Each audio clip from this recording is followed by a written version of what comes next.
Are you sitting comfortably? Then we'll begin.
'Welcome back, my friends, to the show that never ends. There's still time. The AFTN Soccer Show, broadcasting on CITR Radio 101.9 FM from the unceded Musqueam Territory at the University of beautiful British Columbia.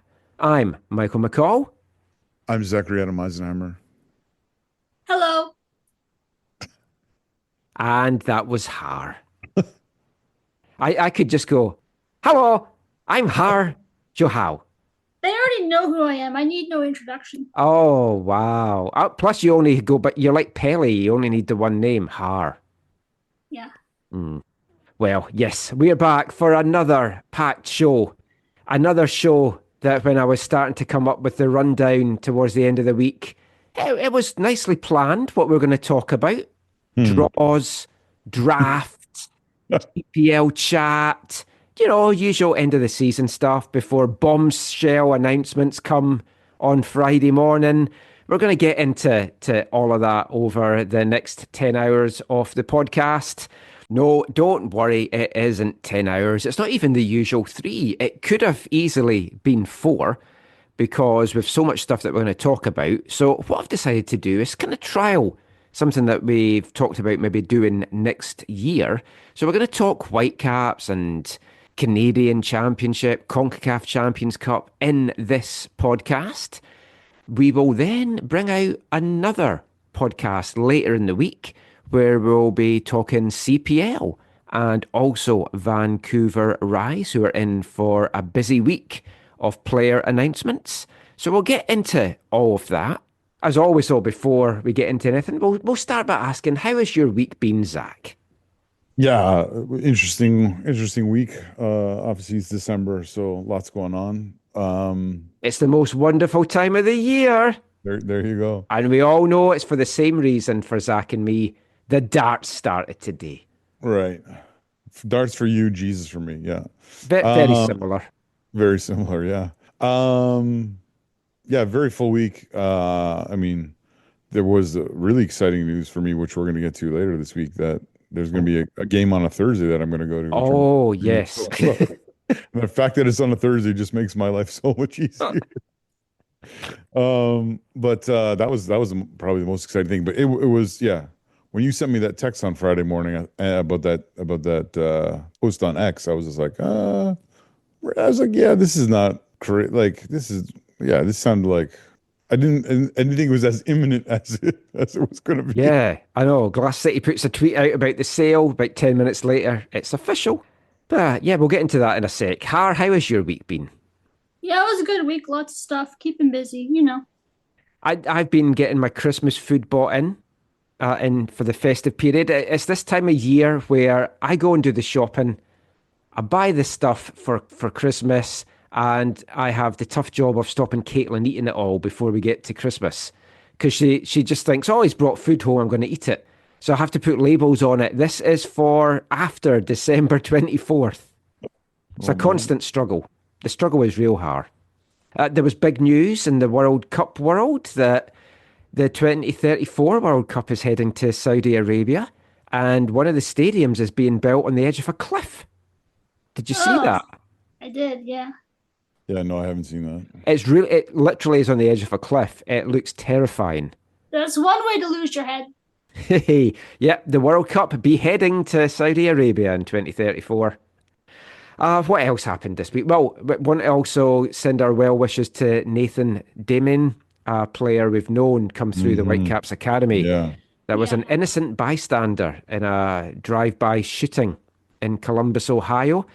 He celebrating his team's 3-0 quarterfinal win in the College Cup. They're on a pizza run, and according to the province report on Saturday, two cars were passing each other, shot at each other, and he was on the pavement and just got hit by the stray bullet.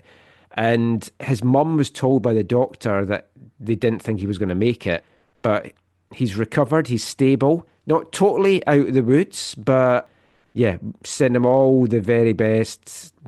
Watch Nathan come through the academy. He's a very bright prospect. Was having a great season with the Buckeyes as well, and hopefully a full recovery and back on the pitch soon. Yeah, best wishes to Nathan. Hopefully he has a speedy recovery and he can enjoy the holidays with his family and get back on his feet and back to business soon. It's scary stuff. Reading the reports, though, the campus and just outside the campus, it seems really rough. There's, Ohio State? yeah, it's like apparently there's been lots of incidents this year, and I was there this year. It was fun for me. I was there when they had the eclipse. well, enough of the small talk. Let's get into the meat and potatoes or the turkey dinner. The bombshell news that came out on Friday: Vancouver Whitecaps are for sale. It's exciting for me because East Fife are also for sale, so this could be my chance to own both clubs. You have $500 million? I'm not saying, but I could be a multi-club owner. It could be, you hear about Man City, you hear about Red Bull. This could be East Fife or the Whitecaps owning more than one club, and I could be that owner. Like the CPO guy. Yes, Rob Friend. CPL guy. Actually, there's a few of them you could mention in the CPL. There is. But yeah, we'll talk about potential multi-club ownership in this. But yeah, the bombshell news on Friday morning, it was announced that the Whitecaps are for sale. It's been in the work, apparently, for 5 months or so. Goldman Sachs have been instructed to find a buyer. I'm right here. I think it was a big surprise, but only in that it's happening now, because I did fully expect that this could be on the table after the 2026 World Cup. I mean, it's all about estate planning.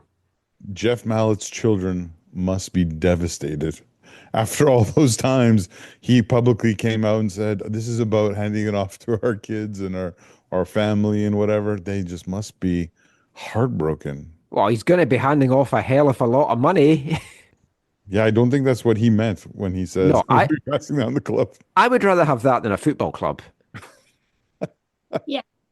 I mean, unless the money is in Garber bucks, in which case that's maybe not as good.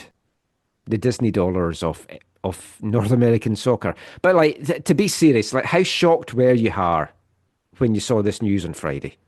Definitely surprised. That was not another bombshell, another to-do list for the organization that I was expecting.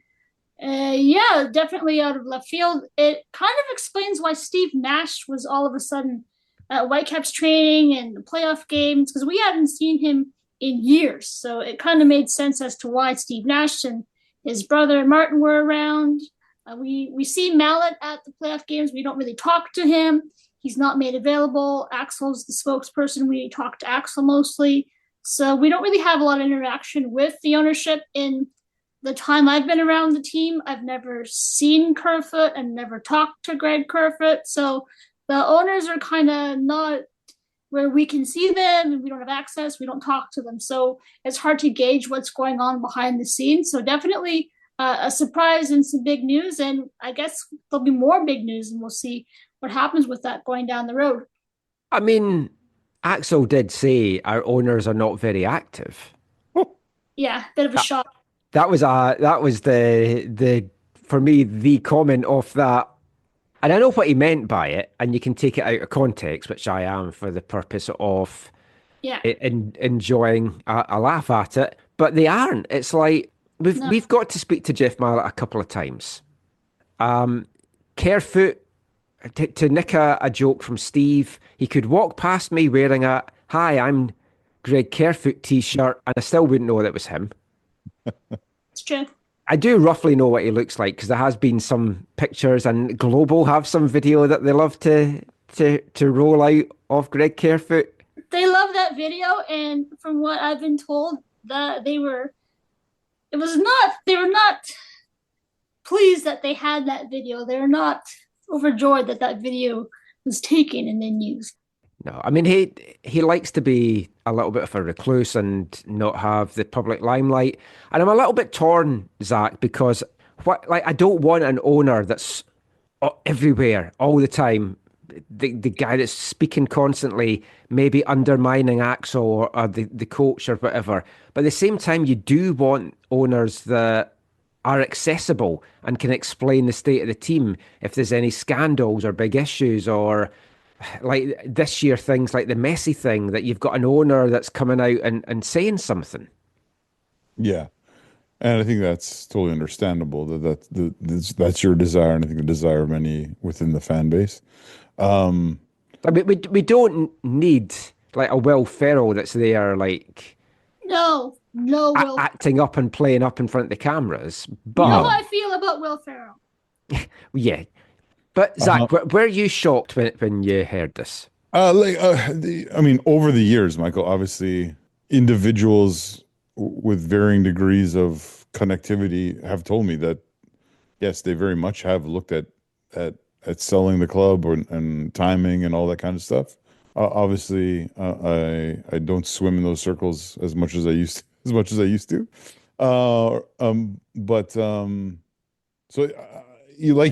I'm not surprised that Greg Kerfoot's going to sell the Vancouver Whitecaps. I am, like you, a little bit surprised at the timing, and it's happening now, and even it was it wasn't 5 p.m., but it was definitely Friday the 13th, and a little bit of like potential nightmare on Beatty Street. It is a little bit. There are these shades of awkwardness to the timing and then how this is kind of all coming about. I don't understand. Well, I didn't understand why it was done before Christmas, but Axel did explain once Goldman Sachs were instructed, it was going to get out. Yeah, which is also Goldman Sachs. That's a weird. Why? I don't know. That seems to me. I don't know. I'm sure that's going to maybe rub some people the wrong way, but. The Goldman Sachs thing, is that the gold star, I guess, for well, I mean, I think of them as like a very prestigious name. Yeah, but I also think of them as, their involvement in 2008 and the market crashing and all that kind of stuff. But I'm not I'm not fluent in the financial industry and all that kind of stuff. But anyways, I know they have a huge reputation, obviously. I appreciate that the Whitecaps got out in front of this. The statement that was put out was from the quote from Kerfoot is so like generic and vanilla and like it's almost like, oh, a player played for our club. Thank you for being a part of our club. Or we wish you all the best. Like it was very much that, but we're selling the club. I did like though the quote that they had. It's the right time for an owner with the platform, resources, and ambition to enhance the club's ability to compete at the highest levels of MLS and steward the club in realizing its significant potential. Yeah, but it's really awkward that that's not Greg Kerfoot. Like, I agree. I kind of admire him for putting his hand up and going, look, we can't be what this club needs to be. We don't want to, or we can't put the money in that is needed to take this club to the next level. Yeah, it's not all about money, though. But that's the thing, Michael. Is like ultimately the legacy of Greg Kerfoot is yes, he saved the Vancouver Whitecaps. I was going to touch on that. Yeah, he saved pro football in Vancouver, right? However, I think that very part of the statement that you just read shows or portrays his involvement in a way that it was only ever really about the ROI. So you can say he loved football and he wanted to whatever, But ultimately, it seems like it's all about his return on his investment, which seems like I don't it agree could in that. it could be like 100 plus or what is it? No, 10, 10, 15, 20 times or whatever, Yeah, but and that's without us knowing the sum amounts, obviously. But like, but I will say I will temper that by saying obviously it can be both those things. He can be both the hero, yes. but also both the an individual who extremely financially benefited from his involvement. Well, yeah, and he is going to, because you've bought into MLS at 35, 40 million, and you're going to be selling it probably for over $500 million. But the thing with Carefoot that I would say is you don't put that money into the academy. You don't put that money into the women's program if you're not loving football and you want to get the best out of football, because you're pissing money away in those two areas. No, okay. But the academy in football, though, Michael, is about making money. And so if you want to, you can Yeah, portray it's it. just haven't done very well at that. You could portray it that way. But actually, in one sense, it's the academy's been been a pretty big failure. I mean, if you take all the Alfonso Davies money, maybe they break even or whatever. But like, the reason why you have an academy is because to obviously develop players for your team, but ultimately to sell them on so that you control the revenues around them, right? I mean, Davies, I don't think did they pay solidarity payments or whatever to Edmonton? I don't think they did.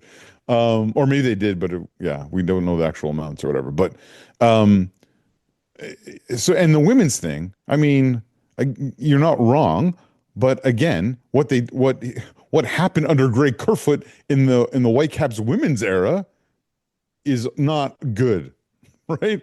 No one looks at that and say, "Hey, that was great for women's football," because of what we know actually happened.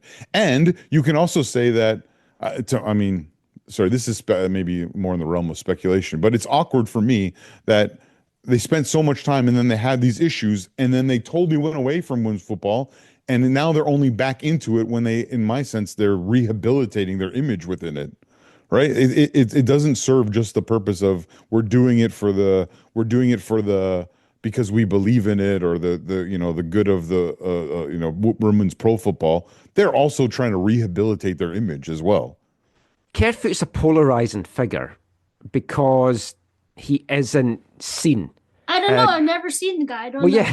I don't know. I mean, the province wrote the article about absentee owners and all that kind of stuff, and they've done that a couple of times over the years. I think he's left a big legacy in Vancouver football, and he's certainly saved football in the city, because without Kerfoot, MLS wouldn't be here. And without Kerfoot, MLS may not be here, which we'll come to. I mean, in theory, I think this has the potential to be great for the club. If we can get owners that come in, that will spend, bring in players that will see us improve for being a middling team to a perennial top 4, top 3 championship winning team, playoffs, going deep in the playoffs, conference finals, MLS Cup finals, even winning the whole thing. This has the potential for that to happen here. But there's a lot of questions, and it could be a case, of be careful what you ask for in getting new owners, because you might not have a team here, depending on who the new owners are. You mean Michael Heisley might buy this team? Who is he? Zach knows. Sorry, who? Michael. The Vancouver Grizzlies? Oh. I was going to guess Grizzlies, but see, that was before my time. And before my time, really. He sang the national anthem at the Grizzlies game at Center Court, O Canada. That's why you were going on about maybe Michael will buy the team, and I thought you meant me, but then I thought you meant Bublé. No. Ah, yeah. So you don't want an owner that cozies up to the fan base and I'm going to keep them here, and then warms up to everybody and then moves them down to Memphis. You want someone who's connected to Vancouver, who has roots here, who has deep, deep pockets. Because I think with Kerfoot and the 4 owners, I think maybe it's more something to do with money, like professional sports. It's not enough to be a millionaire and have a lot of money. It's getting closer to being billionaires and having even Well, deeper pockets Oh, to yeah. have to keep up with the top teams in professional sports. well, that's So, what Kerfer was. Kerfer was a billionaire. well, is he a billionaire now? No, I would say probably not because of his certain issues in his life. I think maybe made it so that he's not a billionaire. But I don't want to. I don't want to speculate on all the details of that. But No, but I That could mean, be a reason for why yeah. it's being sold. I They're mean, also oh, getting totally, older. Maybe they don't want to totally. leave it to their families. yeah, the two of the guys are in their 60s. So, Exactly. I mean, estate planning does make total sense because this is a good time to sell. I still think after the World Cup, you would have thought they would But want to be part of the Yeah, World Cup and like surprising. we're the but owner of the Whitecaps. This is our home stadium. yeah, but Michael, doesn't that make it more advantageous to sell beforehand so the new owner can be that person? Maybe. Yeah. I guess that is an allure. But I mean, as we mentioned, Axel gave a press conference on Friday afternoon. Now, you'll see the whole thing up on Whitecap social media. We had it in an extra podcast as well. I want to play like about 10 minutes from it, just for folk that maybe haven't heard it or want to revisit it, because we're going to talk about some of the points. So it'll be questions from myself, Har, and JJ. Here's what Axel had to say.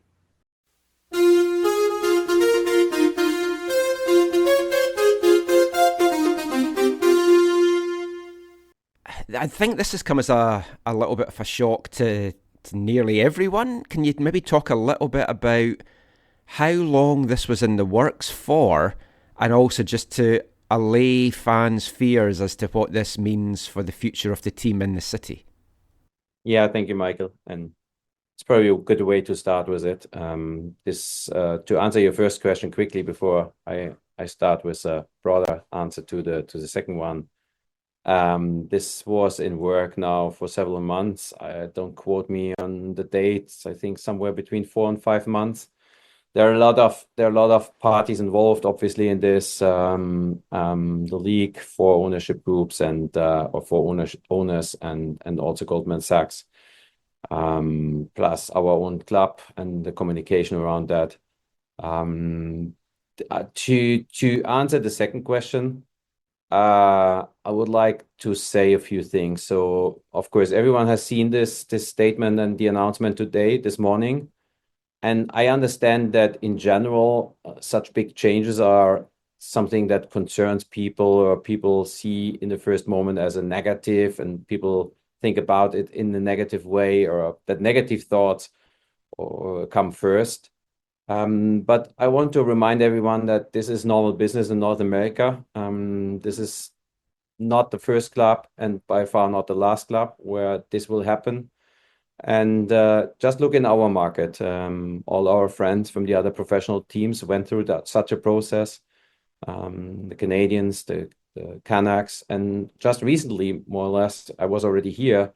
The Lions, and all those clubs are in a very good place. And I think it's fair enough to say they are in a better place today than they have been before. They're in a better place with the new ownership group than they have been before. And I think that's also how we have to see it, because the clear intention here is from our ownership group to do this at the right time, and to find somebody who is committed and ambitious and to lead the club into the next decade and help to develop this club to an even further stage than we are at today. And the second thing I want to say, and I think this is a very important message, and I would really ask you to help here a little bit with. This is a start of a process, and we wanted to get ahead of this before our partner Goldman Sachs will start and initiate the whole process, before they send out teasers and pitches, because as soon as they will do this would have become public.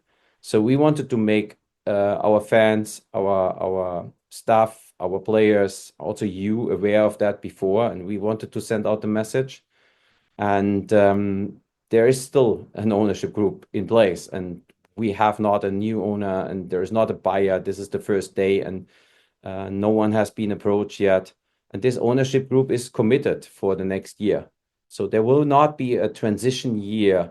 I have here a multi-year contract, and we will not put the foot from the gas. We will keep it full on. And next year we want to go again, and next year we want to do better, and we want to do the next step. We will bring in a new coach, and we want to continue to grow this club as we have done over the last years. And this club is in a good moment, not in a bad moment. Seasonal ticket base has grown more than 50% over the last 2 years. We had a record crowd in average over the last season, and we look at strong numbers also for next season. So no one has to be worried. The team will be out there. I will make sure that everyone performs on the highest level in the office as the CEO and on the pitch as the sporting director, and we want to deliver a good show, and everyone should be excited to come to see this club. And all those other things happen on the side. They happen in the background, and they will not impact our day-to-day business. I mean, genuinely, I think it is a great opportunity for the club to move forward. I liked the statement that was made, that they fail to compete at the highest levels, that it kind of needs a new direction. Is that just the stark reality of MLS now? It's changing so much. We know there's some clubs that's pushing hard for spending more, opening up salary caps, maybe having an open transfer market. Is it just the fact that the Whitecaps need somebody in that's prepared to spend that money to keep up with the top teams now? You know what? I don't want to only shorten it down to the money side. There is always, I think that's true for every professional sports franchise, there's always a time of transition. There's always a time where one ownership or an owner will move forward. And that's just the normal cycle. And our ownership group had the feeling that it is the right moment now to do this and to look for somebody who has the ambition, who has the passion, and also who is open to do this commitment, to do this for the next 10, 20 years. And it's better to do this at a moment of growth, at the moment where the community and the club are very well connected, and there's a lot of positive to say about this club. And I think we have also to say thank you. When this ownership group took over the club was completely broken. There was a scenario that the club wouldn't exist anymore. And I think we have come a long way, and we're at a good place. But everyone has the feeling there is a better place for us, and there is still, we shouldn't give up on ambition. And there is more needed than money. There's a lot of passion and ambition needed, and energy, and that's how we should look at it. And I love to go with the example of the Lions. If you speak with their supporters, they probably will agree that a lot of new energy came to the organization with the ownership change.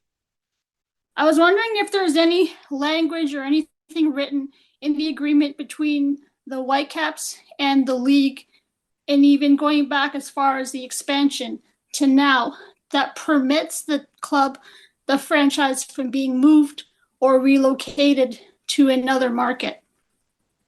There's nothing written in any agreement. In regarding that, how does this make your job difficult, or does it, hiring a new coach and gaining new players to sign here, if you don't know if the team's going to be here in Vancouver for the foreseeable future going forward?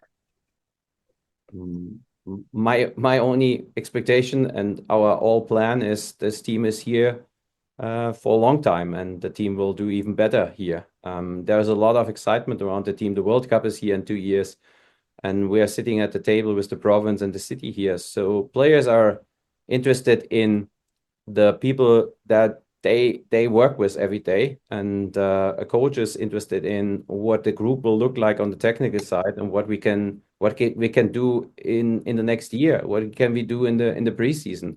And I'm not worried about all of this, because honestly, our ownership group wasn't the most active. It's not that the players were connected or a coach was connected with them every week, every month, and that they took direction from them. You know all that I was brought in 5 years ago to have a spokesperson for this club and to represent the club and being the leader of this club. And as I said, I'm not going anywhere. I'm here for many more years, and and I will lead this club into this new phase, and I think in a good and better future. We talked. There's no language about what keeping this club in the city and preventing relocation. The team leases its spot at BC Place, leases the training center. What is keeping this team here, aside from this incredible fan group? Is it the academy? Like, what ties does this team have to the area that would prevent or make a relocation more difficult? I would say, first of all, we are one of the oldest professional soccer clubs, if not the oldest professional soccer club in North America. And we're very successful. We had a few challenges, and you have been here. I wasn't here. But lately, we are the 7th in attendance in MLS last year, 6th maybe even. And depends a little bit how you look at it. And even if you cut out the Miami game, we are still in the top 10. So I would say there is a lot of reasons to keep it here, and not a lot of reasons to not keep it here. We have an amazing market and a good supportership group. I can tell you, for example, there have been, not related to this scenario now, but there have been a lot of analyses about fan growth and market. We are in the top 3 of brand awareness in our market, top 3 in all MLS clubs. So there are a lot of positive things. And I think one also is that we all believe, you, our supporters, and I, that there is a lot of space to grow. And if you unlock this, then it's even better, and even a better scenario, and even more reasons to keep it here.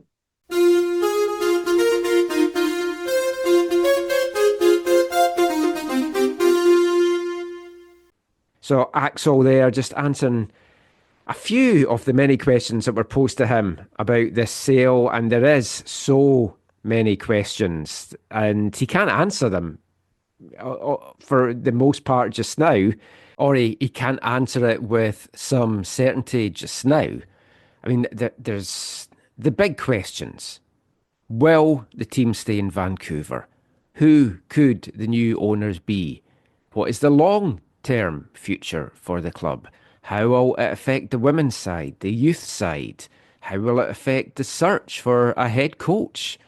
Well, we're going to look into some of those questions, and we'll be back doing just that after we play our first song tonight from AFTN's 2024 Festive 15.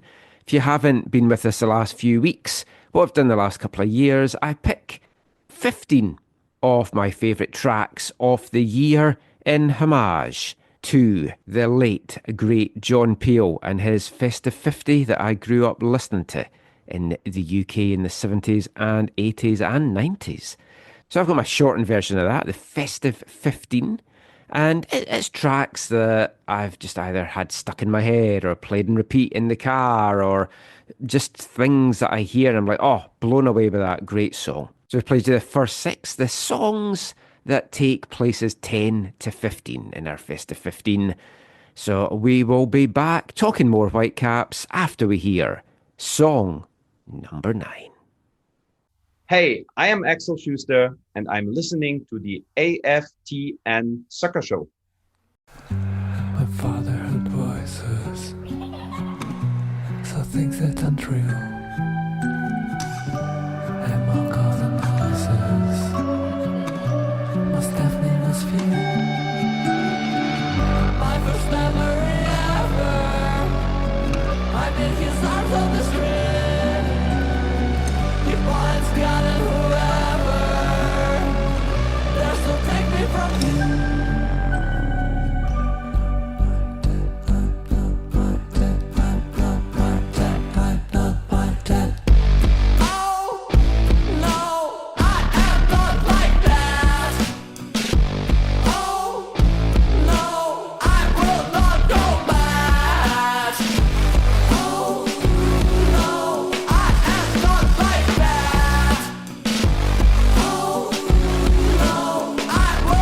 Go!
Welcome back to the AFTN Soccer Show on CITR Radio, 101.9 FM. And kicking off this part, it's our first of our 3 songs from our Festive 15 this episode, coming in at number 9. From Russia, one half of AFTN faves, Ice Peak. It's Nick's solo project, Sputnik. We played his first single in last week's show. That was the second single released by Sputnik in June, and that was Oh No. And I'm pretty sure Oh No, or a more expletive-filled version of that, was phrases uttered by Whitecaps fans when they heard the news on Friday morning that the club was up for sale. There's a lot of uncertainty. There's a lot of worry, a lot of concern, understandably so, and also a lot of questions swirling around. So we hope to unpack some of those in this part. We might not have the answers or the comments that you're wanting to hear around it, but we'll certainly delve into a number of them. So the time frame for the sale, there basically isn't one. Axel confirmed that the owners are committed to next year and that this will not be a transition year. He said no one's been approached, no buyers are lined up, and he wants someone with ambition and passion for the next 20 years for the club. Now, Hart, my concern is if they don't find a buyer next year and the owners are committed for next year, Yeah. do we get this situation that we've seen in various sports in North America where the league then end up taking the club on, and we've already seen it with MLS clubs in recent years? Yeah, and the Arizona Coyotes most recently. Now they're in Utah. Another point, that lease is up at the end of next season at BC Place. So you could have a new owner coming in and then not have a stadium, a place to play for 2026. So that's an important factor. I think Axel had said that they had just started kind of discussions regarding BC Place in the future. It would be a really good sign if they were able to get something done within this next year before 2026, before it expires, because that would kind of maybe show that they intend to keep the franchise here. But, you know, until you have an owner that's signed and agrees and wants to keep it here, I think all bets are off. I know the intention for the league and the team and Axel and everyone is to keep the franchise in Vancouver, but money talks. And if you're going to be putting down $500 million, you know, it's your team. You can do whatever the hell you want with it. Do what you want with it. Yeah, surely the any potential BC Place deal like has to be tied into this conversation. You can't sign a deal and guarantee the team's not moving, because then you would surely leave yourself open to being sued because you've reneged on a lease. Yeah. So maybe there's allowance for clauses within that deal. Yeah. So, I mean, you could have a clause and say, if the team is still here, we'll sign a lease for 10 years. Because the thing is, like, BC Place are not going to turn that down because there's no one else that's going to come in. And you've got the danger that BC Place, so many folk think of BC Place in the past as a bit of a white elephant because it hasn't been used much. But you've got the Whitecaps, you've got the Lions, you've got trade shows. It's used concerts. A lot. Yeah. Back in the day, I think before MLS got in, it wasn't. So it was always like a white elephant up to about 2011. And then when the Whitecaps went in, it's used a lot more. And this big concert, you just saw Taylor Swift there. We've seen stuff in the past with other big concerts. But that also goes back to the old conversation around Kerfoot trying to build this Oh, stadium, yeah. right? Because I think very much the province, the city, whatever, they didn't want him to build the stadium because they needed a tenant in that place to make it more meaningful and viable and I guess maybe make the upgrades, you know, possible or whatever. So yeah, which is now one of the negatives for the Whitecaps, right? The Whitecaps went to BC Place when their stadium plans were blocked or rejected or whatever. They had to go with BC Place to get into MLS when they did, but now it's the thing that could make the city lose the club, right? Because they have no ties here, right? Peter Shad, I think, put it well on X when he said, they have zero assets here. They don't own the stadium. They technically don't own the training facility, right? Like Kerfoot, I think, paid for all that, but technically it's they've got a university lease. land. Yeah, it's university land and whatever. So they own a portion of it. It's not like all. Well, I don't know that they do even own it. They put money in for fixing it up to get a lease for into the 2030s, The but I'm club not told sure me they that own they it. own a portion of it, and they have Okay. the rights till 2037. So, that's the club's full of rubbish. But this Oh is no, the thing, I Hard- believe that if Hard- they've told you that they own a portion of it, then they definitely do. But Hard, they don't own the land. Like, no, that's they the don't. thing. They own the guess the facility partly, Yeah. So that's a but they problem, can't though. sell it this No, but this is a problem, right? When you don't control the revenue from your own stadium, and this is obviously one of the significant reasons why people are worried that they actually could be Grizzlies 2.0. The revenue, I don't know the fans know the whole details or the inner workings of that, but the revenue, the deals they have, it's not good. The thing as well, I think if it was in the province the other day, maybe PJ or JJ had written about it, but that's the BC Place is not giving them a good deal here. But a couple of things about that one are: one, supposedly the rent is low, so Yes. it's gonna make those things offset each other. Two, to say it's not good, that also is not promising for the new owner to be No, like, it's not. we have a It's place not. to It's play, not, yeah. but we don't make a lot of. It's cheap, but we don't make a lot of money there. Yeah, Like, we could pack it out and we're still. concessions. I mean, Yeah. you get tossed out for motocross for a playoff. Well, that's an issue. Yes. The dates and the other that commitments. shows where the priority is. But also, there's issues around, Michael, I think we've talked about this before. It's like, it would be advantageous for a playoff game or special occasion to open the upper thing, but then the cost of opening up a thing is so prohibitive that it's maybe actually better if they kind of keep it in the Yeah, lower. because you have to get extra security for one thing, extra Oh, no. policing. They have enough security. Yeah.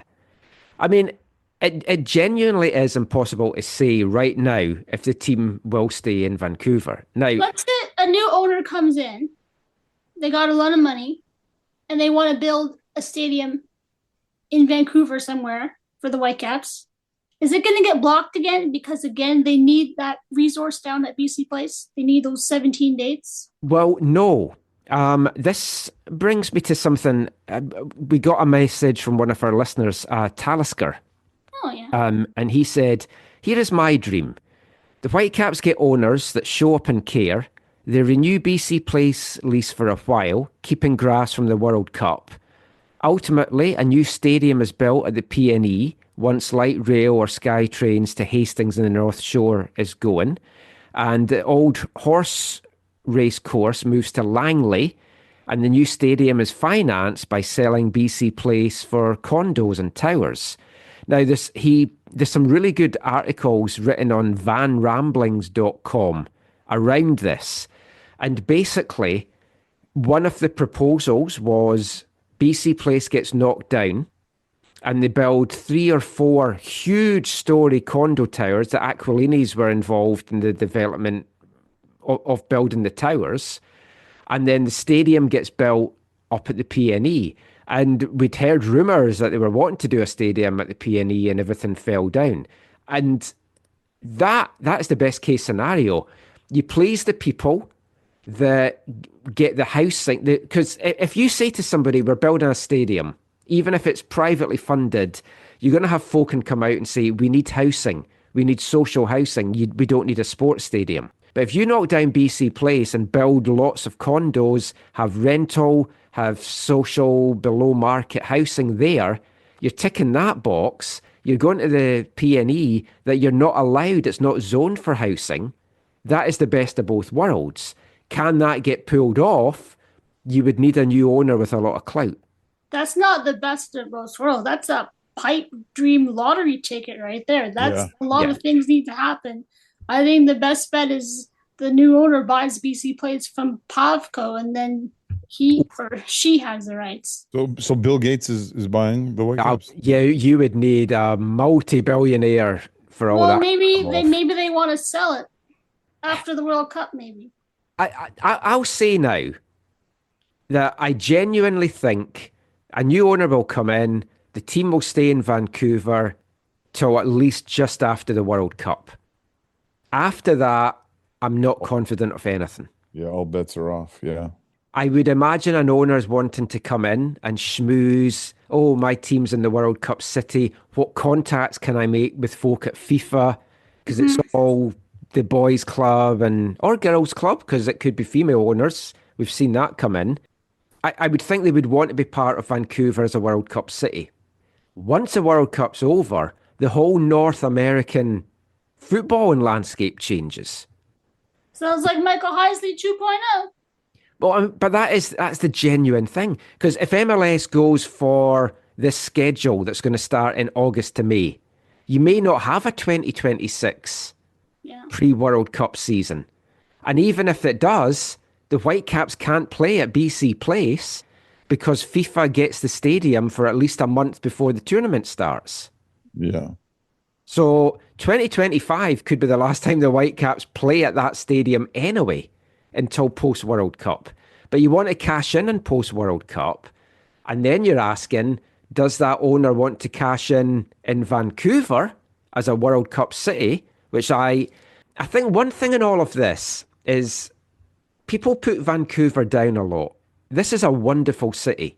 This is a world-class city. It's a beautiful city. It's a city that I've chosen to make my home. You two have chosen to make it or round about your home because, Zach, you moved here. Har, you could easily move away if you didn't like it here. So you've chosen to stay here. It is a wonderful city. Rains a lot. Yeah, Har's jet setting off everywhere. She's hardly here, but she does love this city.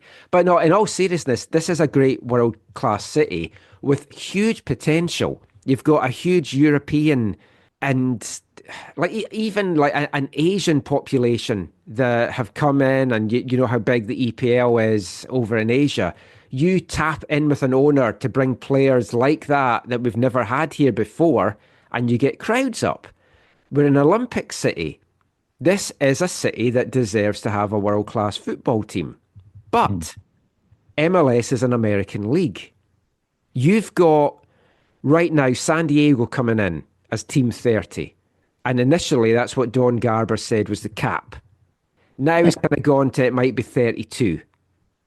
Post-World Cup, what are we looking at? 36, 40?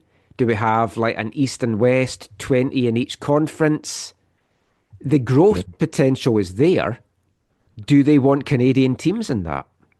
Because we're not hosting a World Cup again after that, so do they really care? And you need more Western Conference teams as well. If you look at some of the markets that's looking to get into MLS as well, Sacramento keep getting turned down. Are they even still interested? Hopefully, yes. But you've got the two big ones that are thrown out are Las Vegas and Phoenix. Is Sacramento? Are they getting at the little? It's not a huge stadium. Are they getting at stadium? I don't know. It's all gone kind of cold there. I don't even know what's happening anymore there. I've never been there before. I've driven through it. I've been to a game at the fairgrounds or whatever. That was and our good friend Naveed lives down there. Yeah. But like Phoenix and Vegas are the two cities that's held up there. But Indianapolis as well. Don Garber has spoken very highly about that. And conspiracy theorists and all this have pointed out that Indianapolis were pushing hard and then backed off a little bit. Did they know something was happening? Detroit's been mentioned. There was rumours that a Canadian club could move to Detroit, and lots of people thought it was Montreal. Maybe it's Vancouver. Nah. I mean, those are markets that you would feel MLS want in the league. Yeah, Detroit would be a good market. And all those things kind of point against the team staying here, unless the league rapidly expands post-World Cup. They really need a Metro Vancouver owner. Someone with roots here would really, really help. I think that when it comes to MLS, Michael, I think I agree. They'll go to 32, then 36, then 40. The only thing that throws maybe a bit of a spanner in those works potentially is what is the ultimate end game of Leagues Cup and a partnership with Liga MX? Yes. Like, how does that play into this? Are they really going to have some form of super league? Is that going to be the tournament? Is the Leagues Cup going to be the tournament that takes place ahead of the 2026 World Cup in North America? That's what I'm thinking. Keep things going until MLS supposedly makes the switch over to the new calendar, following the World Cup. But then there's also been all the rumors that there'll be Liga MX and MLS will merge. Now, yeah, oh yeah, so exactly. Approve that. So what does that mean? FIFA will not want that. However, because it's the Americans, maybe the Americans are greasing that wheel in some ways that they need to. Donald will get it done. Which one? Johnny's friend. Oh, Johnny. He's a great guy, Johnny. The other thing, though, that I think can go against the Whitecaps, because I know this has come across as doom and gloom, and this isn't what I thought I thought we'd be fairly even split here. This was a feel-good podcast I was coming on today. Yeah. The club is valued at around 440 to 470 million. Mm-hmm. They're the 27th highest valued team out of the 29. So in one hand, that makes them ripe for somebody to buy in, like Indianapolis or Detroit, of, hey, we can get a team on the cheap here because San Diego's just spent 500. And the next expansion is probably going to be 6 or 7 or 750. But if a market does that, you're taking money out of the owners' pockets because of the big pyramid scheme that MLS is built upon, where all the owners get a share of every expansion fee. Yeah. They're not going to want an existing team to move because they're missing out on all that money and their share of the money. So, but a question about that, Michael, and I was engaging in a small conversation with someone about this, but technically Greg Kerfoot owns 49% of the Whitecaps and MLS owns 51%. Is that still the case? I was asking about that and I couldn't get it was 60. I couldn't get anyone to confirm it. You think Kerfoot owns 60%? That's what was in the Sportico article the other day. 60. Oh, okay. So, but still, as he sells, does he have to give X percentage of the proceeds to other MLS owners as a part of? Oh, that's an interesting question. Like a leaving gift. Yeah. Like we don't know how that works or doesn't work. I mean, I don't know if there's anything from what happened in Salt Lake that we could look at that could help us with that. But that's the person I was talking about simply said, look, the money that Kerfoot and the other three owners are making from this is for their 60 or 49% or whatever, and because the league still maintains control of the rest or whatever. It's tied in with that, though. I mean, that's why they need to keep expanding, really, because so many of these owners, especially the ones that's in the early doors, they need this money. And the whole bubble goes. It's like, are the teams making money if you don't have the expansion? Well, they have the Apple deal. Partnership.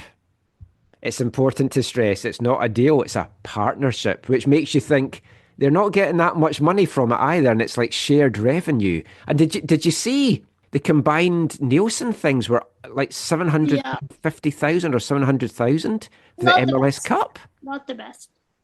Yeah, I saw the headline that said it was down 50% for months. And it was a better final, I thought. Yeah.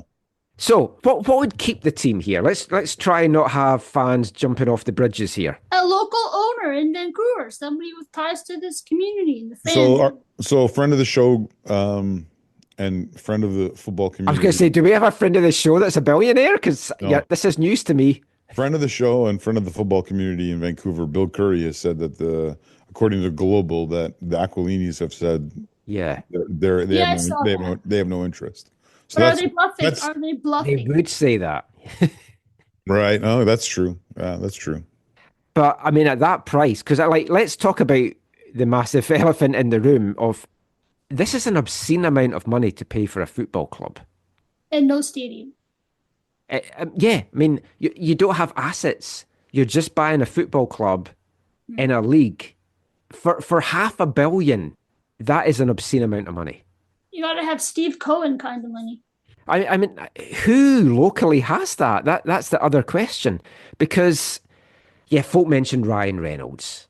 He would need to go in with someone. He'd need a lot of people to go in with. And he's just made a big deal. He's got his gin, is it? That he's made all the money from. They've got beer, and he's sold a share in Wrexham as well. So they do have money coming in. He sold a share in Wrexham? Yeah, he sold some of his share in Wrexham to a brewery. Oh. What happened with him buying the Senators?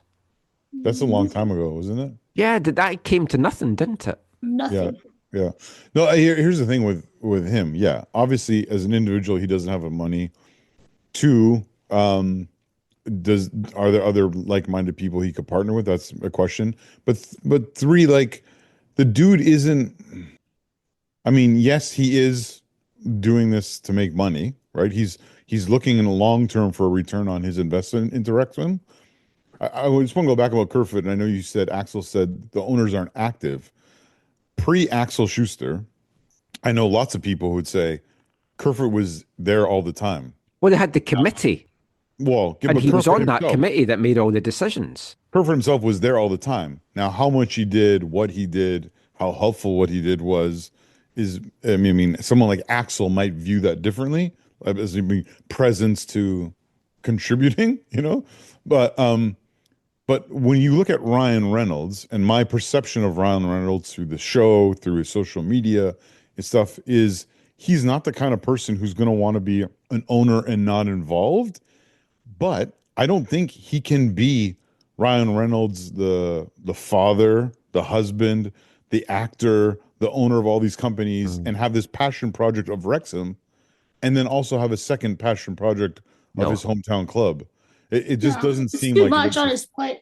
Yeah, it doesn't seem like a fit. I mean, he flies over to Wrexham so much because when I'm watching the games, they're always cutting to him in the crowd, home and away, and it's like he genuinely believes in what he's doing there, and revitalizing the city has been a huge thing for him. He just did like a 24-hour trip or whatever with what's his name, Channing Tatum, I think, was with them on this last trip. I think we could rule him out unless it's a minority share.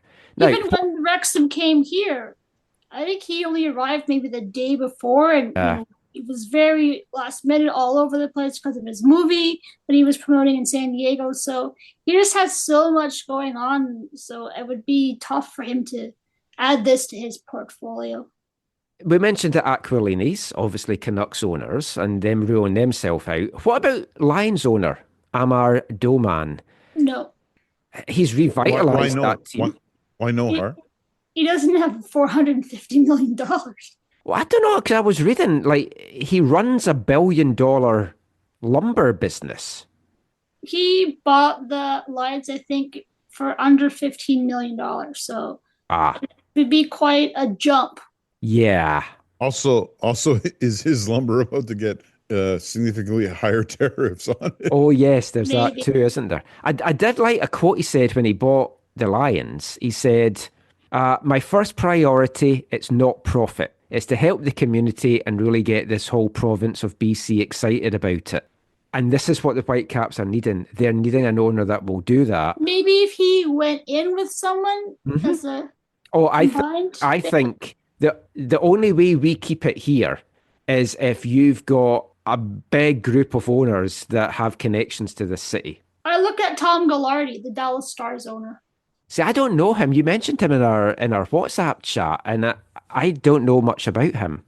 He owns the Dallas Stars. He had made an attempt to buy the Vancouver Canucks. Obviously, that fell through.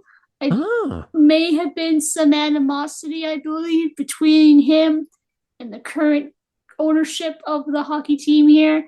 I'm not entirely sure on the background, but I don't think it was the best. So he's connected with the Sandman hotels and the Moxie restaurants.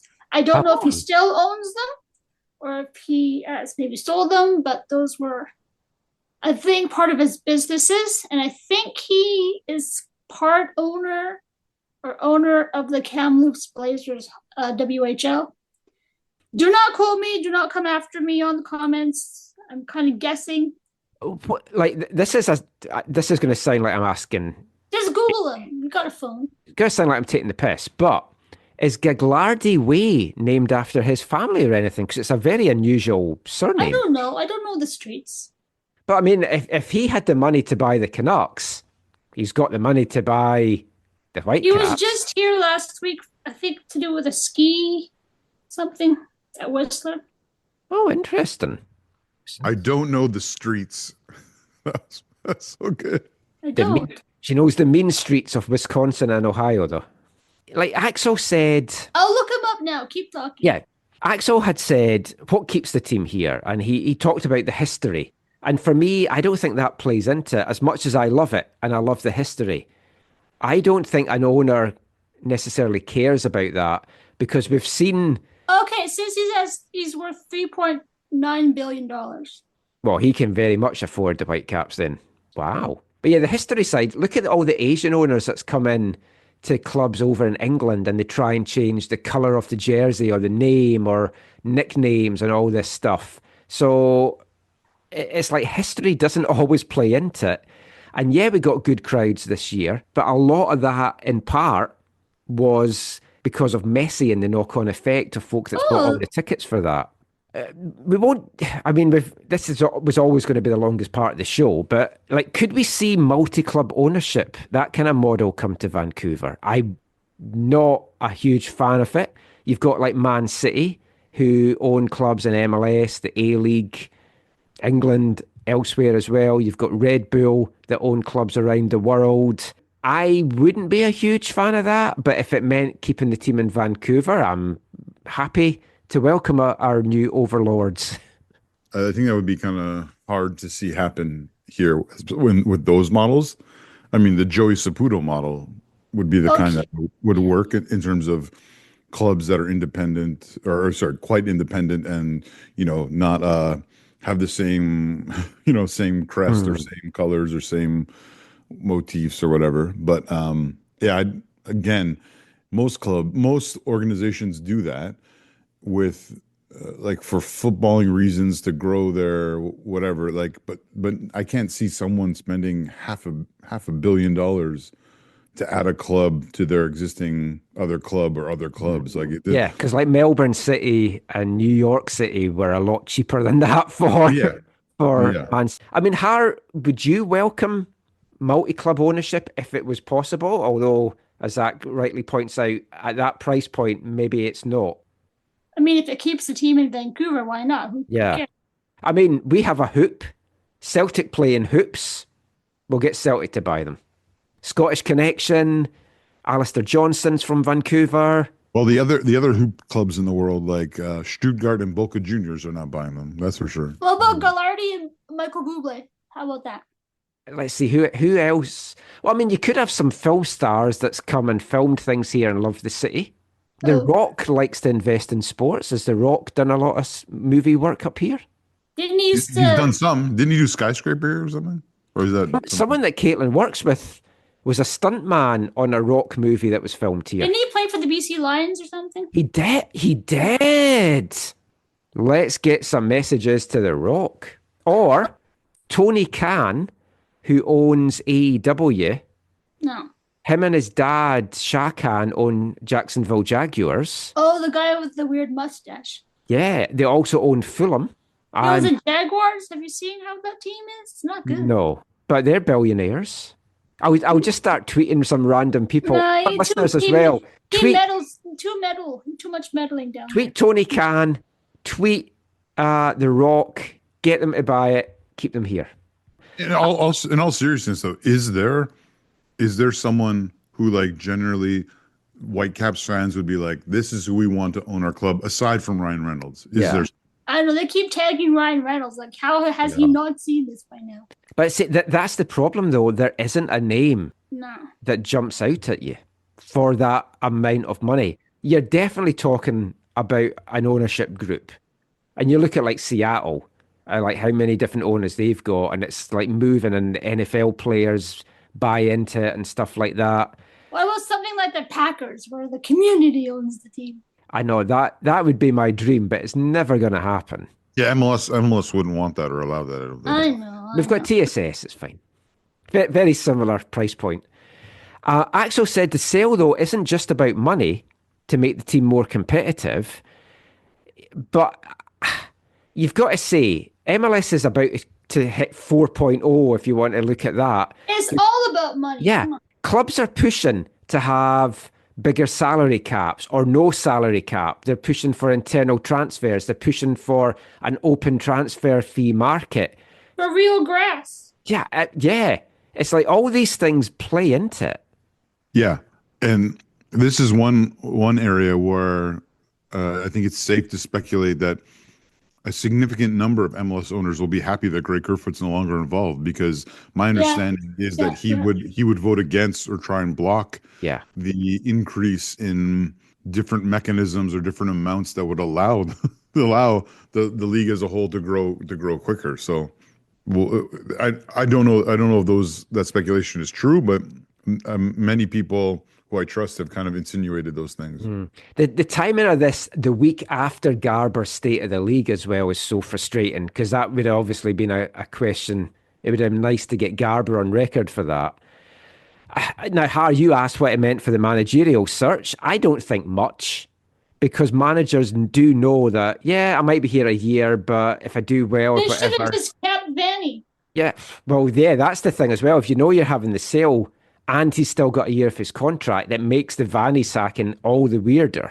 Yeah, that part is weird, because I can't see Kerfoot being like, we'll pay his gardening fees, you know? And we'll now pay a new coach for a year, but we won't be here after that. I mean, managers get jobs fairly easy, but if you're looking at a guy like, say, Jim Curtin, so there's 5 clubs right now in MLS looking for a coach. So if you're Jim Curtin, you know you're on the short list for maybe all of them, but definitely for a few. So if you're someone like him and you're being courted by various clubs, you're not going to pick the team that's up for sale and has got all this uncertainty about it. Yeah, but Axel also mentioned, though, in the coach search thing, that they're following kind of MLS protocols. So I can't remember if it was between Tater and Rennie or Rennie and Robbo. MLS instituted some new protocols then, which obviously may have changed since then. Yes. But there was this thing where they had to interview a minimum of 5 people. There had to be some diversity within those. That's why Robin Fraser was linked with every job going. Exactly.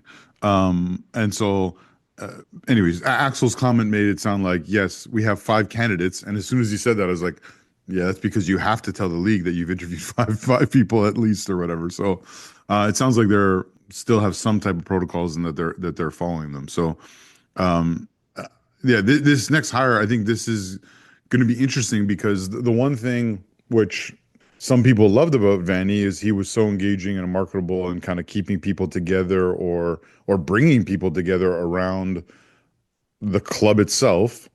Will the new manager have any kind of ethos like that? Because not a lot of coaches are charismatic in that way to make people actually care about the club itself. You know, they'll talk about their tactics or a player or a performance or whatever, but will the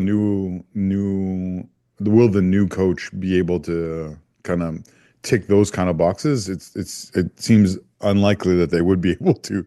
I think it's the opposite. It's going to be someone that's no nonsense. Like Curtin's, I see more like that, right? The more I think about it, the more I think we're getting a German in. Yeah, German. That's what I think too. Yeah. Someone I've never heard of. Yeah, Zach will probably be like, oh, I know this guy. He was in Bundesliga 3 and he did this. And that would be interesting. But I genuinely, the more I think about it, someone like David Wagner is like someone like him, not necessarily him. But I think it's more likely what you were joking about a second ago, where it's someone lesser known from Germany, because the wages won't be as demanding. Because with where Wagner's been and what he's done, once you've been in the Premier League, your wage demands are a little bit higher. Yeah, and this opportunity for the hiring of the new coach is really a solid opportunity for Axel to showcase to the new owners that he can find a really strong, good head coach to take the team even higher. He's got 2 years left on his contract, and if the team has a really great year, the owners are going to be like, "Oh, this guy's great. He got us a great coach." I concur. Also, if I'm the coach and I get offered the job, I'm like, I want a 3-year contract. Yeah. Because who knows where this team is in 2026. I want to make sure that if I'm no longer the coach, I'm getting paid for at least a couple of years until I get my new job. But Especially if I have to move. yeah. Well, yeah, because they might not want to. Don't want to get sidetracked, but one name that I realised we never talked about when we talked about potential coaches, and he has just got his own new gig, was Pamadou Ka, who was really high on the list a couple of years ago, and now his stock's fallen. Sorry, where did he land? I didn't see that. In the USL with Phoenix Rising. Oh, there you go. Whoa! Oh, so Oh no. so he could be the sorry. Come here Sorry. for a year and then down to Phoenix. Shouldn't joke like that. Oh, it's not going to affect the rise. And I know the BCSPL clubs got contacted from some of the Whitecaps to say, don't worry about this. It's not going to affect how we approach youth development in the province. But you can't give 100% guarantee about that because you don't know what that's going to mean in the future. Yeah. Okay. I want to finish with an email from a friend of the show, Greg Petrie, who says, on the topic of the sale of the club, I think it's going to be tough to keep the club in Vancouver. It's going to depend on how serious the current ownership group is about keeping the club here. I know that one of the reasons Kerfoot got involved in the first place decades ago was because of the loss of the Grizzlies, an effort to keep the team going and stable when other teams were departing. Personally, I do think Garber likes being in Vancouver and the other two biggest markets in Canada. I don't think he'll be sorry to see the back of the current ownership group, but in a league that frequently has to manufacture rivalries, I think he does like the natural one in the Cascadia region and the lesser extent the Canadian one. And even if Vancouver is the third wheel, I'm sure there's quite a number of American owners that will be more than happy to relocate the team. I think it potentially makes sense for a local owner if they think they can use the team as part of a larger real estate project, i.e. a stadium plus additional development. I don't think an improved lease at BC Place will be enough to keep the team long term. So just to wrap this bit of the show up, do you think the team will be playing in Vancouver 2027, Zach? For Whitecaps fans, I hope they are, but it feels like never before that there's a chance that they won't be, or a higher probability that they won't be. Interesting question. I'm going to say it's possible. Yeah, I think it's impossible to really say.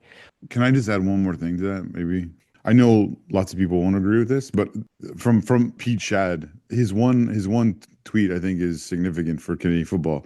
It sounds pie in the sky, but the way forward for soccer in Canada would be this scenario: Montreal and Vancouver sell MLS franchise rights, but retain their brand identities and join CPL while investing significantly in CSB with some of the proceeds. No, I think that I'm all for a stronger Canadian league. My worry is those three teams come in. You've maybe got Forge and Cavalry that compete a little bit. There's other clubs the gulf is going to be massive.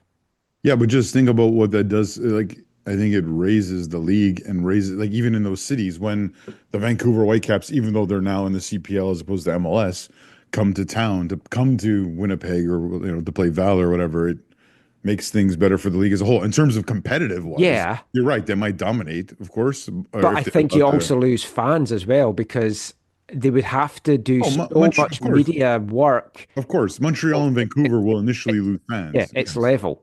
Yeah. Because they'll still see it as lower league. Now, will the Whitecaps play out of BC Place? Okay, that's an issue. But Montreal's still going to play out of Stade Saputo. I know that's not a popular opinion for MLS fans and people who cover it, but I think it is valid perspective in terms of looking at what's best for Canadian football long term. Because I agree with that. I think all the MLS long term, I don't know when, I don't know how, I don't know what the financial realities are that make it happen. But ultimately, the Canadian clubs need to be playing in the Canadian League, in my opinion. And I don't think it's highly likely that out of the scenario that will happen. But I think, yeah, if they No, but that a worst case scenario for the Whitecaps. if they do get sold, one of the interesting things will be, will MLS allow someone to run a team in Vancouver that's called the Whitecaps and carry on the heritage? I mean, I think it's the least they could do if they moved the team out the city. Yeah, but then Again, it comes down to money. MLS is going to want some money. San Jose got to keep their names, but that was for a future MLS team. Because the thing is as well, Canada Soccer may not sanction another Canadian MLS team. oh, they won't. Yeah, so you've got that too. But yeah, sorry we're not maybe reassuring Whitecaps fans, but let us know. AFTN Canada on Twitter, AFTN on Blue Sky, AFTN Canada at hotmail.com. This is a story that's not going away anytime soon. This is going to run and run for months, maybe even into 2026. Har, thank you for joining us as always on the show. So where can folk find your stuff online? I'm on the internet, as people know, but I'm also on the new app about the sky or whatever the hell it's called. Blue Sky, the butterfly Yeah. app. People peer pressured me. Can you believe it? Har, Yes. why haven't you joined the app? Har, I wanted to send you this. Har, get on. Fine, I did. But genuinely, I find with less followers on there, I'm getting way more interaction. Yeah. It's interesting, and it kind of ties in with folk feeling that Twitter's throttling things if you haven't got a little blue tick. But anyway, as always, thank you for joining us, Har. Have a wonderful Christmas and New Year. We will have you on in our New Year round table, hopefully. Merry Christmas to everyone. Always good to see you, Har. Good to see you, Zach. We did get one other question, Zach, from Talisker, who said, will you come back to the Whitecaps now if the ownership changes? No, he won't. I will be at BC Place on February 27th. Oh, I wonder what that see could be. your guy. That's why. See Yeah. your guy. Costa Well, Rica. what a lovely segue, because we're going to be talking about that after we hear song number 8 in AFTN's 2024 Festive 15. Hello, this is Kendall Waston. You are listening to AFTN Show. Let's go!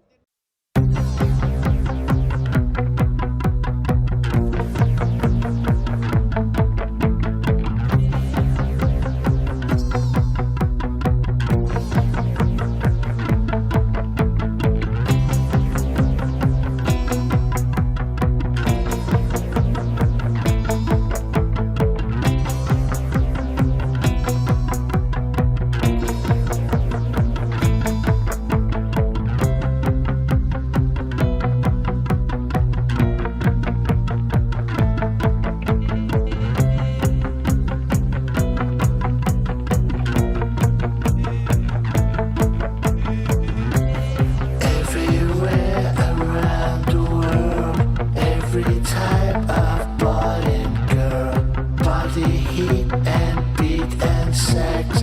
Welcome to the discotheque.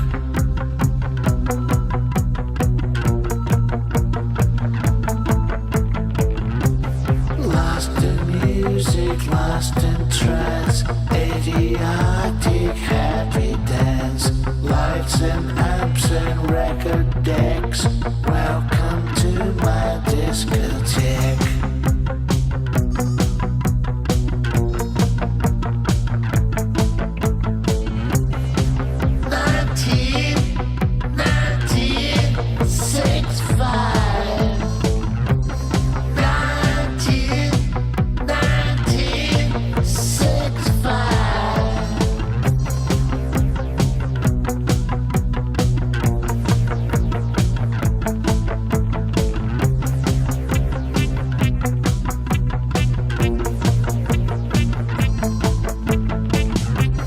Every drink and every pill, every type of boy and girl, every thrill and every joy, satin, silk or corduroy.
Welcome back to the AFTN Soccer Show on CITR Radio, 101.9 FM.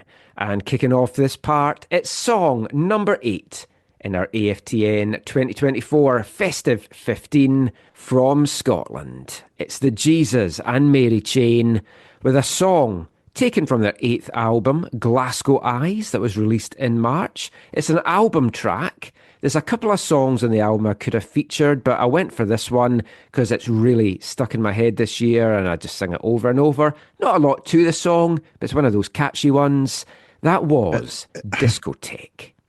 And are you playing it today because in Scottish football, all eyes were on Glasgow? All eyes were in Glasgow today, and I don't know if you've seen the highlights of the game. That was a cup final for the I've heard about it. It was very I heard about entertaining. it. I haven't watched the highlights. Good game, great atmosphere, and like what you want for a cup final, really. Goals galore, penalties, extra time, everything a cup final should have. Yeah, I did wonder if any of the Whitecaps players that have been over for Ryan Gold's wedding on Saturday had maybe got tickets for it or gone down to it. But yeah, that was the Jesus and Mary Chain. Moving on from the music chat, back to the football chat. And the draws and drafts keep coming apace. And that's what we thought we were going to be kicking the show off with this week, naively. Yeah. I had this as parts 1 and part 2. And 2 big draws took place this week for the Whitecaps and others in Canadian football. We'll start off with the draw on Tuesday. The CONCACAF Champions Cup 2025 draw was made, and some tasty and tantalising ties were set up for the 3 Canadian teams and other teams as well in Major League Soccer. The Whitecaps will face off in the tie that we joked about was Zach's dream tie last week. Former captain Kendall Waston will bring his Saprissa side to BC Place in the first round. And it is the dream draw for you, Zach. Well, I probably would have actually preferred Saprissa Seattle, but yeah, this will be cheaper. Why Seattle? I would have liked to have gone down to Seattle. It would have been fun.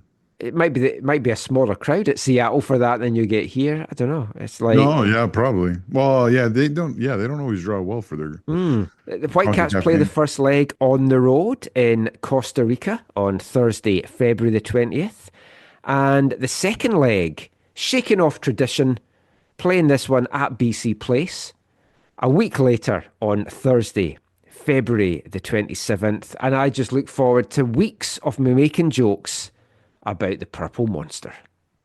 Oh my! You saw the Purple Monster firsthand.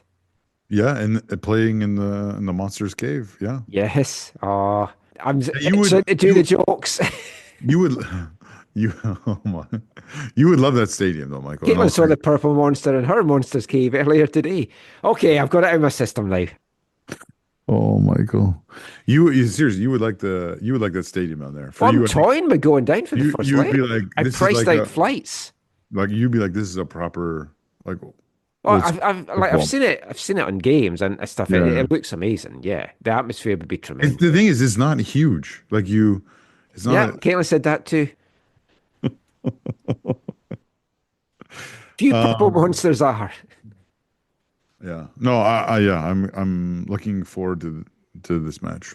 Yeah. And I'm so excited that it's the Thursday night. Like the Thursday night is just like that's your sweet spot for going. Oh, it means I don't have to rearrange work.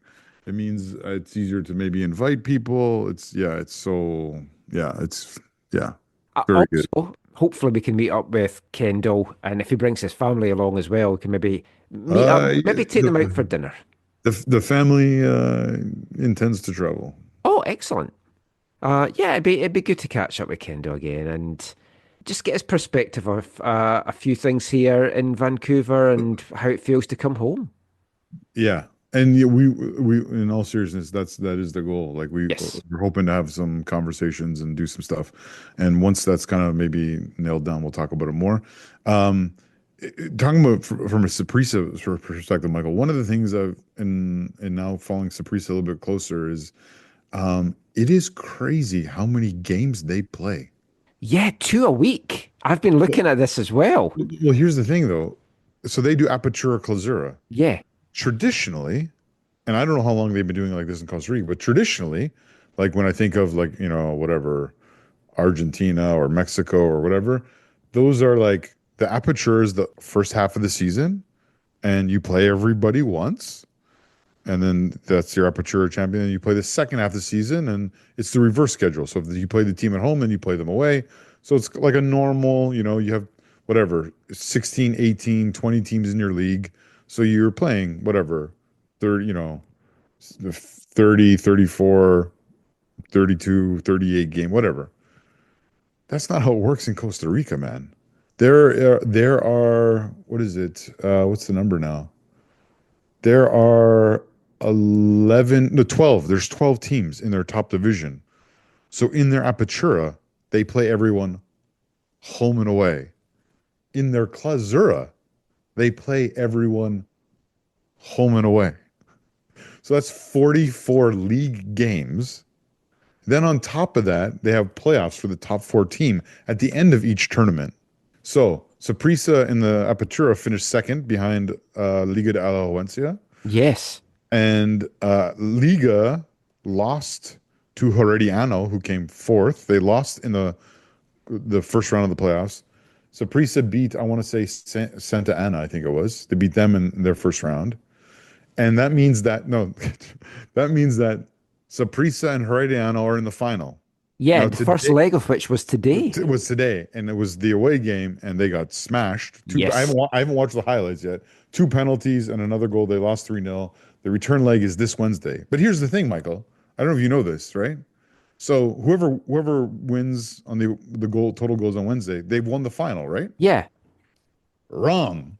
Because after this, there's the grand final against Liga de Alajuelense, who came top of the actual table. Oh, that I did not know. Yeah. So in addition to the 22 league games, they could be like either Herediano or Saprissa. We would be playing 6 cup games, right? So again, you times that by 2, so that's 20. So that's 56 league and cup games without. I don't know I can't remember what they do if they do a separate cup now this year. I can't remember if they're doing that or not, or these cups count as their cups or whatever. Then you count on top of that the CONCACAF Central American Cup that they've been playing in. Right. So when I was there, Kendall was in Nicaragua for it. Right. When I was in Costa Rica this summer, when I messaged him, we did a little video call. Yeah. Because he was in Nicaragua in his hotel room and he had hours to kill. Right. So they played, I don't know how many games. That was a group stage for that. And then so they played all those games for that. So and then there's CONCACAF Champions Cup. Yeah. So I text him. I'm like, dude, I did not realize how many games you play. And he's like, Papi. He's like, in 6 months, we play twice as many games as MLS plays in one whole year.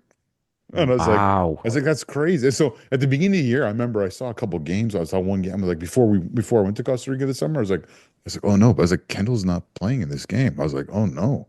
And he wasn't suspended and he wasn't injured or what. I was like, oh no. But I was like, I realized, the coach has to rest some of the players at some point. They're not robots. It's unbelievable. They've got a winter break now as well, but then they're back in action for the Clausura season on January 12th. Yeah. The time they play the Whitecaps, from January 12th to the first leg on February 20th, they'll have played 9 matches. Yeah. So like a Mexican team, they'll have the advantage of likely being more match fit. Yeah, they'll be way more match fit. But they also, and they'll be way more tired as well. They might be more tired, especially if they overcome Herediano and make it to the grand finale. And yeah, that doesn't look as likely after a 3-0. Oh, never say never, Michael. Again,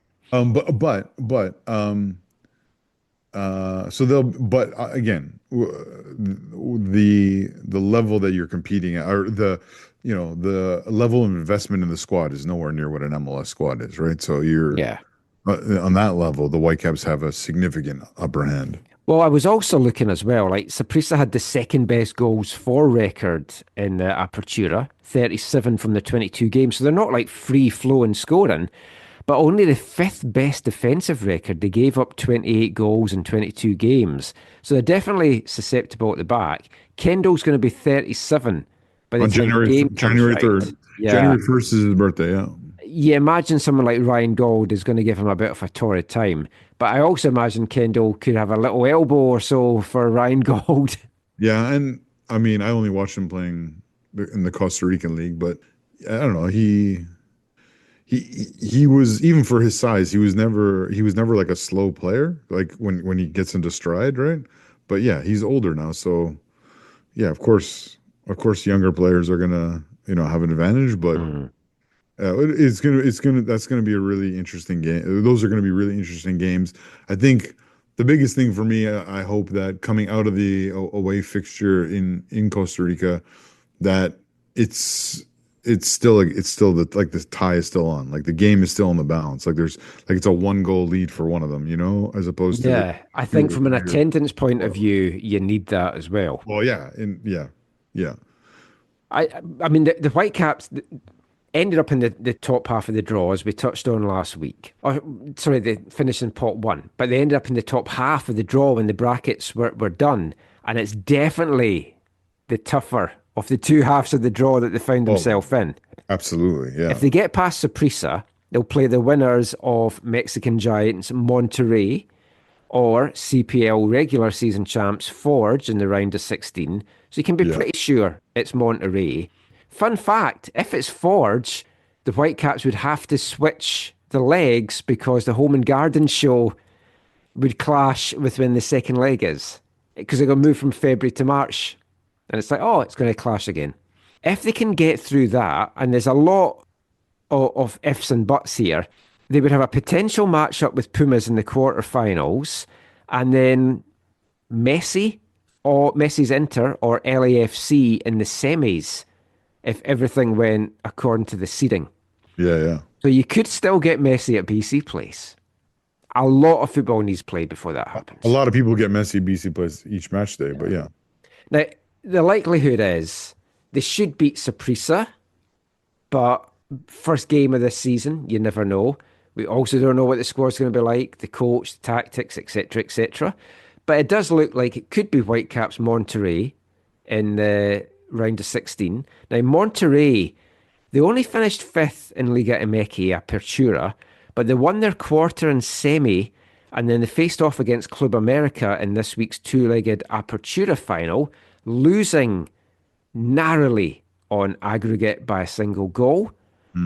So Club America got through there. I don't know if that's the end of it after what you just told me about what happens in Costa Rica, but it was 3-2 Club America at the end of that one. I don't think there's a grand final in Mexico, but I could be wrong. I read that the grand final is at the end of the Clausura.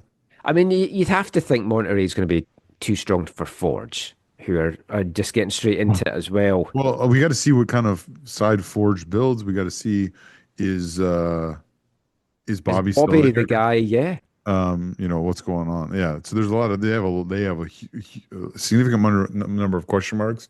But it's a great draw for Forge, though, as well. Like, when we played Bobby's audio last week, when I said, do you fancy the Whitecaps? You could tell he said he fancied the Mexican side. He wants that whole adventure. He's playing Monterrey, who's got the highest average attendance in the Mexican league as well. So it's going to be a hell of an occasion.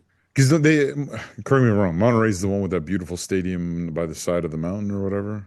Yes. That's the one, yeah. It's I the think World so. Cup. They're hosting the World Cup there, right? Yeah. Yeah. Cavalry also faced Mexican opposition, and they also found themselves in the top half of the draw. And they're going to Mexico City to face Pumas at the Olympic Stadium. First leg of which is in BC.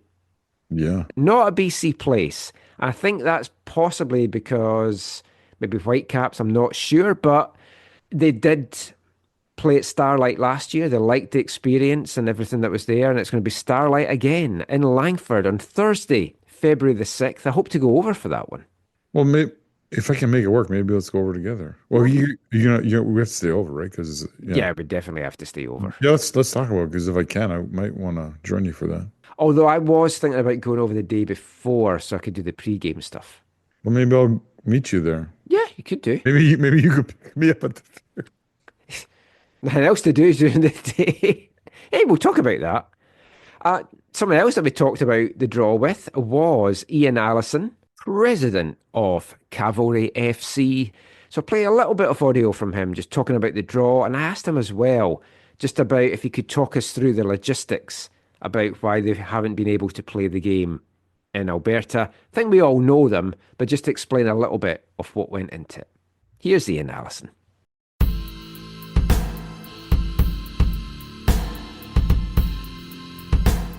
Couple of days, if you could see what I'll affectionately call our war room or our logistics room, in looking at all of the different permutations and combinations. But when you draw an historic club like Pumas, and you realize the history that they bring, they date back, I think, to like 1954. They play in one of the most famous stadiums in the world in sport, and they have a pedigree in this sport that's one that we've always tried to aspire to. And I think it's really important to note one of the ethoses of our club since we started was adapt and overcome. And that is certainly something that we're not naive to as we go and face this historic club. And but we're up for the battle. We like to punch above our weight division, and we know that we're in tough. And we mapped this out 7-8 years ago about what a Champions League picture could look like, and here we are now, and we got a taste of it last year against Orlando, and now we're going to be writing another chapter against an historic club. There's going to be a lot of questions at the moment about where the game is going to be played. Can you talk a little bit about what those discussions have looked like, and just why it hasn't been possible for you to have it in Calgary or Alberta even? I certainly can, and it's not due to lack of effort or intent to do it. I don't think there's any secret, not only here in Alberta, but across this country, that there is a lack of infrastructure in support of this game. And while Atco Field is a CONCACAF approved venue, one of the realities of life in the foothills of Western Canada is that in the first, second, third week of February, the sledding can be a little tough out here. And that isn't really related to the weather in February. It's the fact that the frost goes deep into the ground here beginning in November.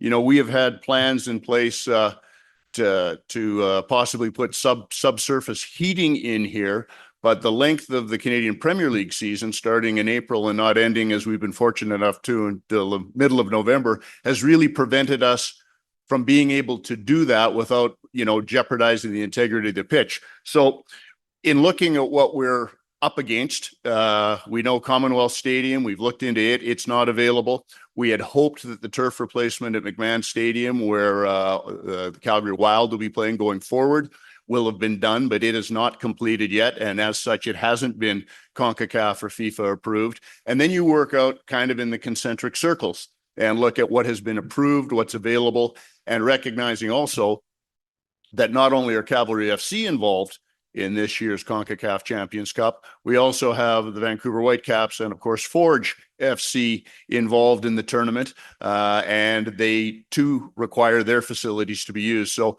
in looking at all the permutations and combinations, and then looking at how the draw unfolds, that's kind of the mindset we take in determining what's in the club's best interests, what's in the athlete's best interests. And of course, what you don't want to have happen is, say on game day, a referee who maybe has never encountered sub-zero conditions coming out and feeling that the pitch is unfit to play on. So those are all of the things that come into play. And hopefully, as we evolve as a league and a soccer nation and all those kinds of things, we'll be able to have some facilities that can accommodate the needs of a tournament like this, particularly where it falls in the first round. I mean, it is early in February, and while the climate's a little bit different in Southern Ontario and on the West Coast, it still can be pretty cool.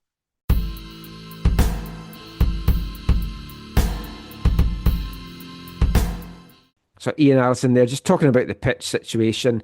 And the hope is that McMahon will be a possibility in future years. They haven't finished laying the pitch there yet. So until it's laid, they can't get CONCACAF or FIFA approval. But they don't think that should be an issue. And long term, the hope is still to get some kind of undersoil heating under the the Spruce Meadows pitch, but the long season that they had hasn't given them enough time to get it in, and the weather is just so cold, they've not been able to get stuff in as well. And it is going to be a challenge. But if the CPL was to switch to that winter schedule, if you've not got an artificial surface, you need to have some kind of undersoil heating. Absolutely, yeah. Was going to Edmonton not an option for them? Or just not like that? They couldn't confirm that Commonwealth was going to be available or suitable. Yeah, well, because I know lots of people were like, look, Canada played there in November against Mexico and Costa Rica. Surely it would be similar in February. But the owners couldn't confirm it. Like the Edmonton Commonwealth Stadium owners. Yeah. Couldn't guarantee. So yeah. It's a shame for the fans. Yeah. In many ways, it would be way better to be at BC Place out of the two options, just because you can get way more direct flights if you want to fly here. Yeah. Try to get over to the island, but yeah, we'll see. But tough games, but exciting games for the three Canadian teams. And they all featured in another draw this week. On Thursday, the draw for the 2025 Canadian Championship took place. And we'll be back talking about all of that after song number 7 in our Festive 15. Hi, I'm Philip Dos Santos, and you're listening to the AFTN Soccer Show.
Welcome back to the AFTN Soccer Show on CITR Radio 101.9 FM.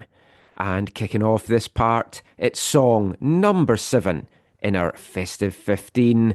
And it's our second song this episode with an Ice Peak connection. This time it is Ice Peak themselves, with a single that they released at the start of June, taken from their new album that will be coming out in 2025. The song is called Hate You. That's the English translation anyway. I won't attempt the Russian name for it. And they're coming over to play some shows in North America. None of them near these neck of the woods. Unfortunately, I will get to see them live one day. And it's a great song. Fantastic lyrics as always. Red lips are whispering, goodbye. You're going to choke on her candy and die. And the first part of those lyrics, of course, the title that we have given this episode of the podcast. And we'll be back with 3 more songs from our Festive 15 in the next episode of the AFTN Soccer Show. But back to the football chat now, and back talking about the other draw that took place this week on Thursday, the Canadian Championship draw.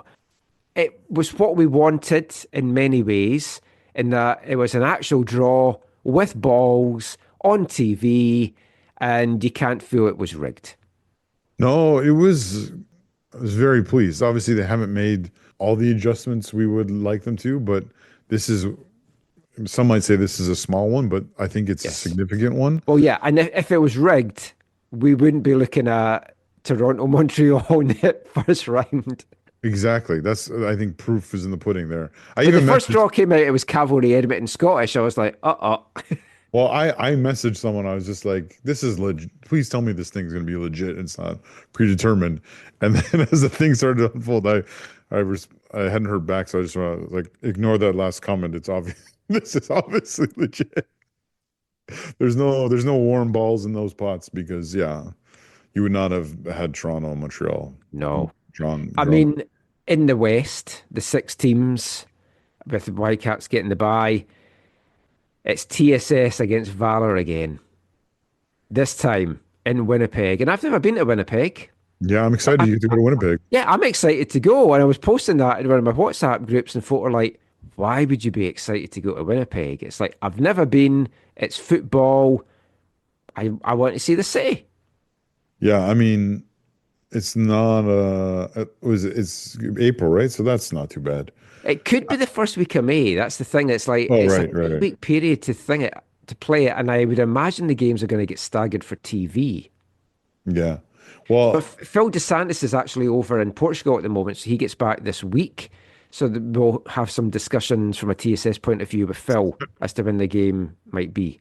Remember, it snowed in Edmonton in May. That's all. Yeah, I know. My initial thoughts, if I could drive there, thinking might not be. Don't do that. Don't do that. But it's a single knockout as well, so it's very exciting. And I'll let you say what you guys say. Well, I was just saying, I've been to Winnipeg a couple of times, but never for football. And so going for football makes it exciting. So yeah, it's another stadium I can tick off as well. Exactly. But the exciting thing about this, apart from another possible giant killer, I mean, from a TSS point of view, you're playing the team that finished bottom of the CPL. So the team that's closest to League One, if you look at the pyramid system kind of thing. So that's exciting. You know you've already beaten them, so that's exciting. You're going to have players that's up for it, exciting. And you've got the huge carrot that the winner plays the Whitecaps. Home and away. Home and away. And these are the kind of games that sets a League One club up for a couple of seasons financially. Yeah. I mean, there's other ways to set yourself up financially for a number of years. But I would say that the one thing I still don't like about this is this whole seeded business. Oh, I thought you were going to say the 2 legs, because the 2 legs. The thing about it is, if the Whitecaps destroy TSS in League One, not going to be a lot of fans at BC Place for the second leg. Yeah, yeah. I don't like the seeded stuff and all this. No, I don't. I still think I understand the reason for it, and I think the CSA / the presenters need to do a better job of communicating the reasoning for it and the rationale behind it. As we're on this journey together and making Canadian football as good as it can be, they need to move to an open draw. Obviously, I would love to not be regional. Obviously, we're not there yet. One day it would be nice to not be automatically regional. Well, funnily enough, Greg Petrie knew you were going to mention that. Yeah, so he said that some places do it in the first and it's not uncommon. He found that Belgium, Denmark, and Switzerland do it. Now, I think it makes total sense here with the size of the country and when you've got semi-pro teams in as well. Oh yeah, so that's the one thing for me. I can live with it for now. I just think long term, like with all of this stuff, you have to deal with current realities, but you need to be striving for the ultimate. That's why I liked at the beginning of the CPL, they said, look, our goal one day is to have promotion relegation, right?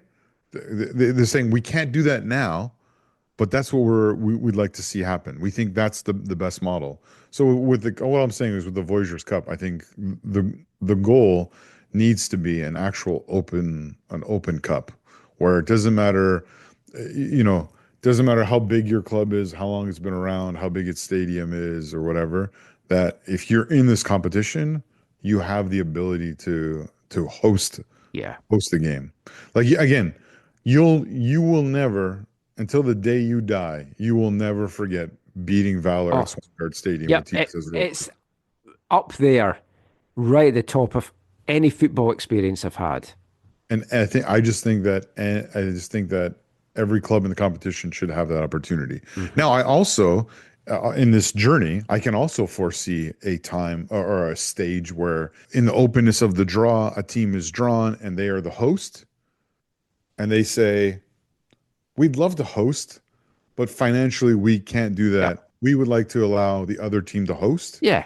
And there's some kind of mechanism for allowing that to happen, and maybe also not allowing not a financial punishment or like some financial, not aid, but maybe gate. You know how they do in the UK with gate sharing or whatever. Yeah, maybe gate sharing. Yeah, because cup games in the UK have traditionally been a 50-50 split.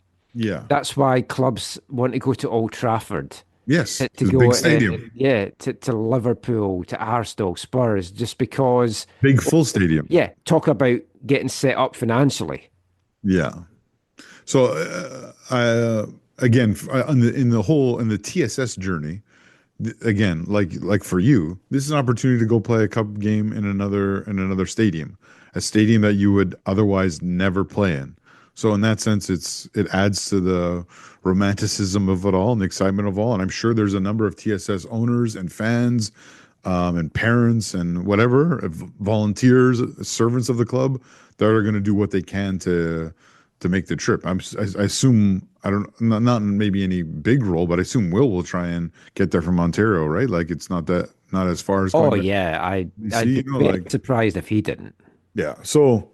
Yeah, and then you're right. The fact that the winner is drawn against the Whitecaps in the next round is very, very significant and very, very enticing. Like the FA Cup, the third round draw for that, because I know you don't follow it very much. Tamworth, one of the, I think, just two non-league sides that's left in the draw. They're at home to Tottenham. Mm. And they're not switching it. They're playing it at the Lamb Ground, as it's called, and it's under 5,000 capacity. So lambs to the slaughter that day? Is that possibly? But you give yourself a chance of the upset. No, totally. Because Tottenham's going to be like, why am I changing in this freezing cold thing? The heating doesn't seem to be working today. Oh, the showers are cold. All the old stuff that used to go on. Oh yeah, and again, for those home fans, and Spurs are having a interesting time of things at the moment as well. So I'll trust you for that. Yes, but like in all seriousness, for those fans, it'll be it's night they'll never forget. Yeah, it'll be live on TV and stuff as well. So they'll make their money from the TV rights that they would maybe get from the gate if they had switched it to Tottenham. I'm Canadian. What do you mean football TV rights? What is that? I'm not familiar. Yeah. That's something that we need to. Wait, the clubs there don't have to pay the local broadcasters? Yeah, apparently broadcasters want to show football. I know it's a wild, weird concept. There's one other game. I mean, I've spoken about my dream draw that we've just had. Well, not dream draw. I would have preferred to have had Pacific or Vancouver, to be honest. But it's a great game. And what lies at the other end of it is the dream, the Whitecaps. TSS could have found themselves playing the Whitecaps before Vancouver FC ever get to play the Whitecaps. But your lads have got a BC derby. Mm-hmm. Do you know what I was going to say? The first one in the Canadian Championship, but of course it's nowhere near the first one. No, not at all. Play Pacific. We've played Pacific twice. Yeah. It's your first Canadian derby. There we go. Yeah. So third year in the competition, obviously. Third time being drawn away in the opening round. We're 0 for 2, so it'd be nice That's to brutal. not go 0 for 3. I got to be there at the game I didn't go to the game in York, but I got to be there last year for the Cavalry game, which I think the cup game was only 1-0 and the league game was 3-1 at the beginning of the season. I think we lost 1-0 in the cup. It was a enthralling match. Pacific, obviously, we hold the record 5 wins to 3 against them. Away to Pacific, it's 2-2, 2 wins apiece. They're both kind of rosters are kind of embryonic at this stage. So, I mean, we have more players than they do, which doesn't really mean anything. But it'll be interesting to see how the rosters develop, and that'll obviously shape the game. And but really looking forward to it. Again, like with the Saprissa match, I'd love it if it's a Thursday. I know it's probably going to be a Tuesday or Wednesday. But not necessarily, but most likely, yeah. I would love it if it ended up being a Thursday game. Tuesday, my second choice would be Tuesday. The worst option for me would be Wednesday. Yeah. So we'll see what happens. It'll be interesting to see part of the season tickets for. I don't know if it's just the supporter season ticket, but includes a Pacific game. I wonder if that can be the Pacific game if you can choose that one as opposed to the league one. Oh yeah. Depending on what the schedule is like. Probably not, I would think, but wouldn't matter for them, would it? Like, if you're gonna have to stay over. Oh, true. It's gonna be a night game. Good call. You're right. It won't be that then. Yeah. But anyways, I'm really This excited. is why they need late ferries for the football.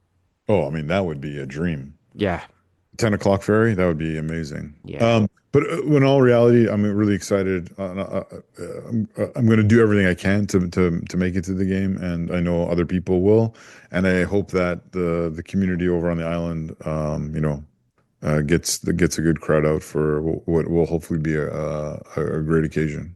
If it's a different week to the TSS game, then I hope to go over for it as well. Sweet. Yeah, but we'll see. The East is going to be carnage. Yes. You've got Ottawa playing Scrisoppi, York playing Laval.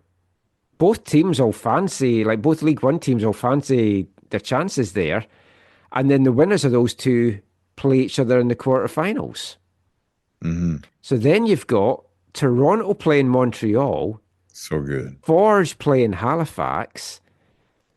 So you're only going to have one, if even one, of TFC, Montreal, or Forge in the semi-final. Yeah, that's huge. Come on, Forge. Amazing. Yeah, come on. Come on, Halifax. Yeah, come on, Halifax. Correct. Sorry, correct. Thank you. Who I do think is going to have a good season this year, but we'll get into that in a future show. But yeah, the East is like, wow. Yeah, it is.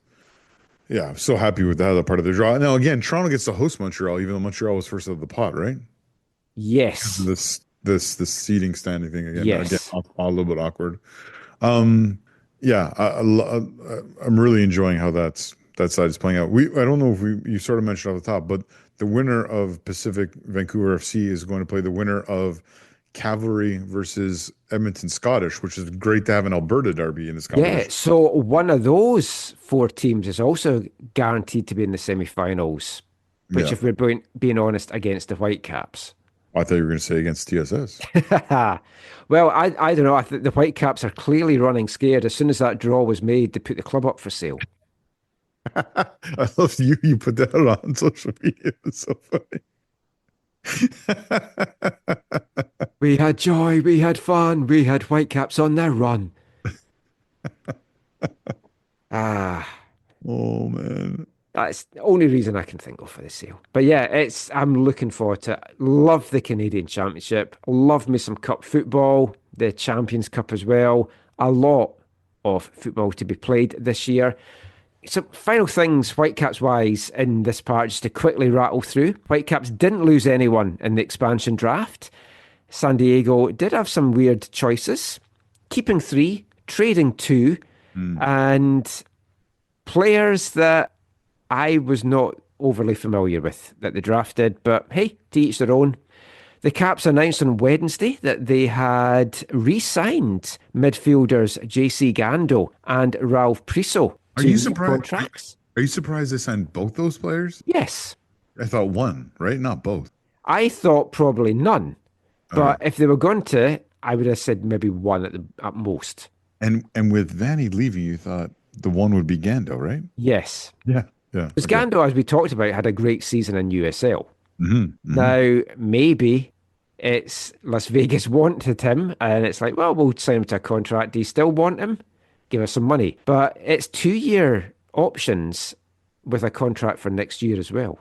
Mm-hmm. Weird. Wednesday also saw WFC2 announce their roster decisions, and they only have 6 players now under contract for next season. 3 That's enough to play in the CPL. Yeah, it's a 5-a-side league, I think, the CPL next season, as we'll look about in part 4. But yeah, 3 defenders, Mihail Gerazimenkov, Finn Linder, the New Zealand international, and Dembo Sedikan, midfielder Liam McKenzie, and forwards Antoine Coupland and Cyprian Catchwelly. I thought they might have let Coupland go. I high on Antoine, but I thought he might want to get into the CPL. The Caps declined the contract options on Malik Merry, Miles Morgan, Joshua Indicala, Malcolm Simmons, Buster Schoberg. Darko Ilic was out of contract. And the 2 surprises, my WFC2 Player of the Year in our awards, Elliot Goldthorpe, although I'd completely missed it had been announced that he had signed for USL Championship side Lexington. Yeah. So he's feeling that's a better option for me. It's going to be more money than MLS Next Pro. Is that the kind of thing where he like signed on a free, essentially? Yeah. Because his contract was out of contract? Yeah. Or they've declined it, and it's like a mutual, as they did with like Mateo Campagna. Yeah. Like, we think it's best for you to try and get something else. And Jay Herdman is no longer a Vancouver Whitecap. Now, he might end up in Cavalry, could end up overseas, maybe follows wherever his dad ends up coaching as well. Do you think it's a thing where he'll want away in terms of the country? I don't know. I think he wants to just play at a high level. If Tommy wants him back at Cavalry, he'll go to Cavalry. Okay, yeah. Tommy loved him. He seemed to love being there. They've just won a championship. You've got Champions Cup coming up.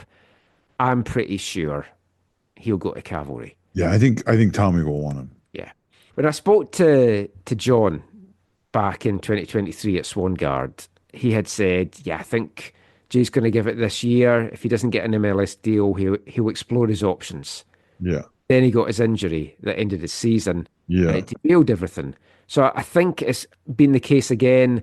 There wasn't going to be an MLS deal definitely coming.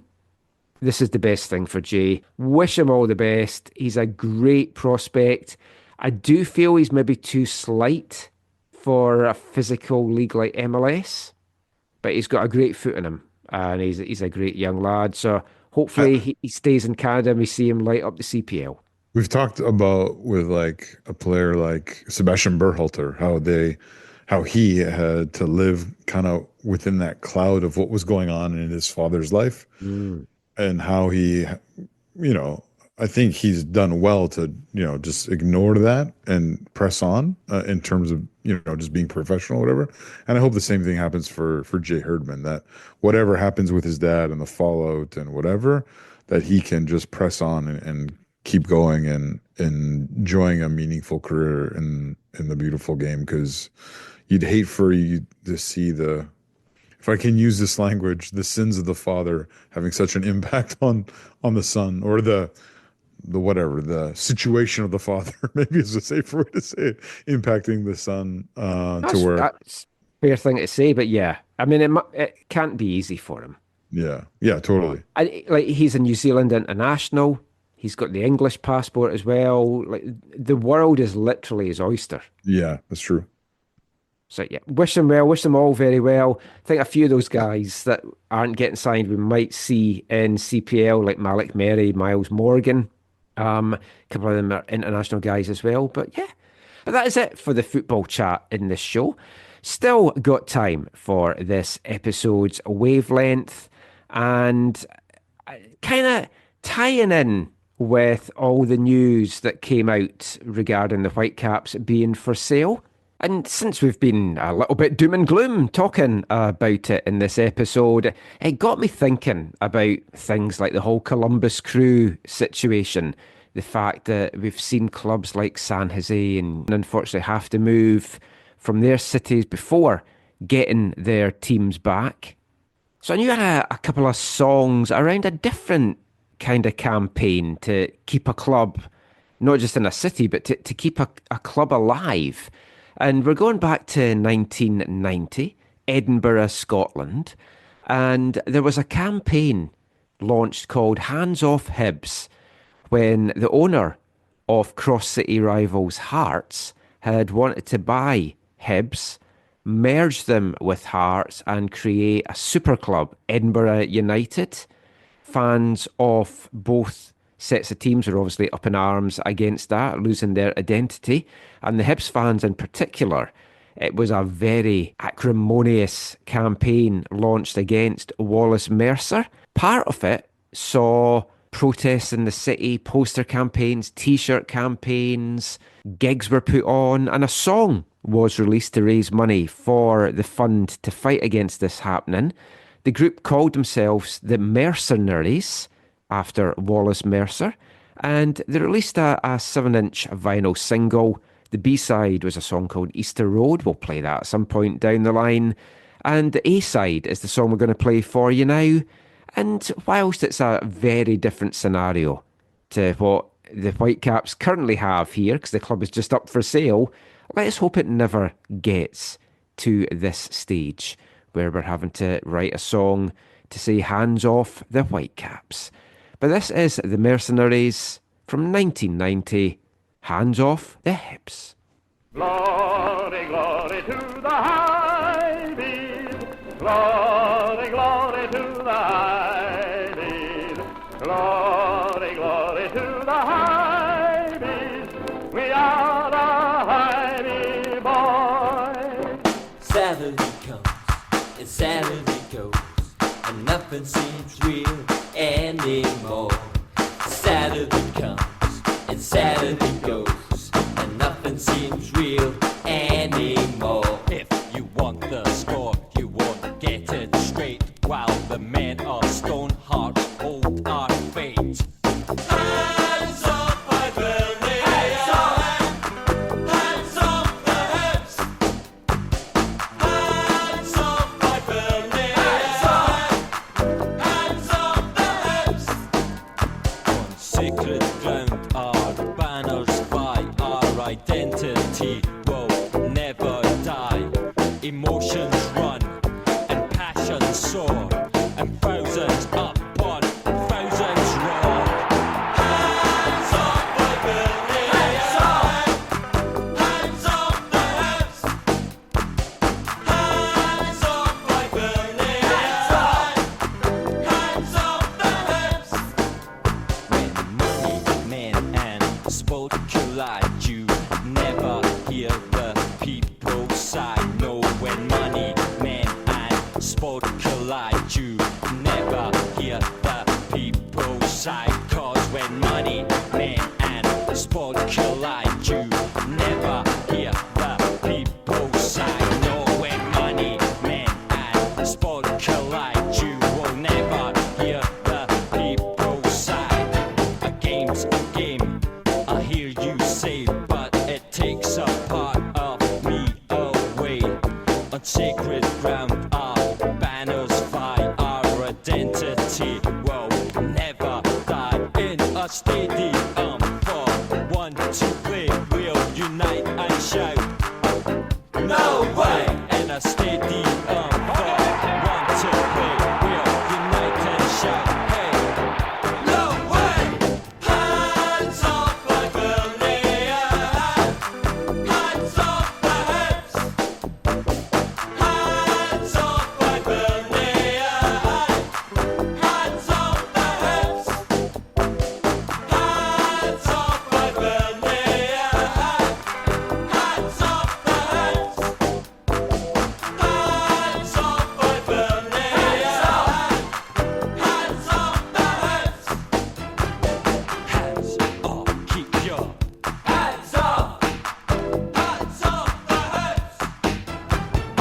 Hands up, keep your Hands off! Hands off the heads! hands up, keep your Hands off! Hands off the heads!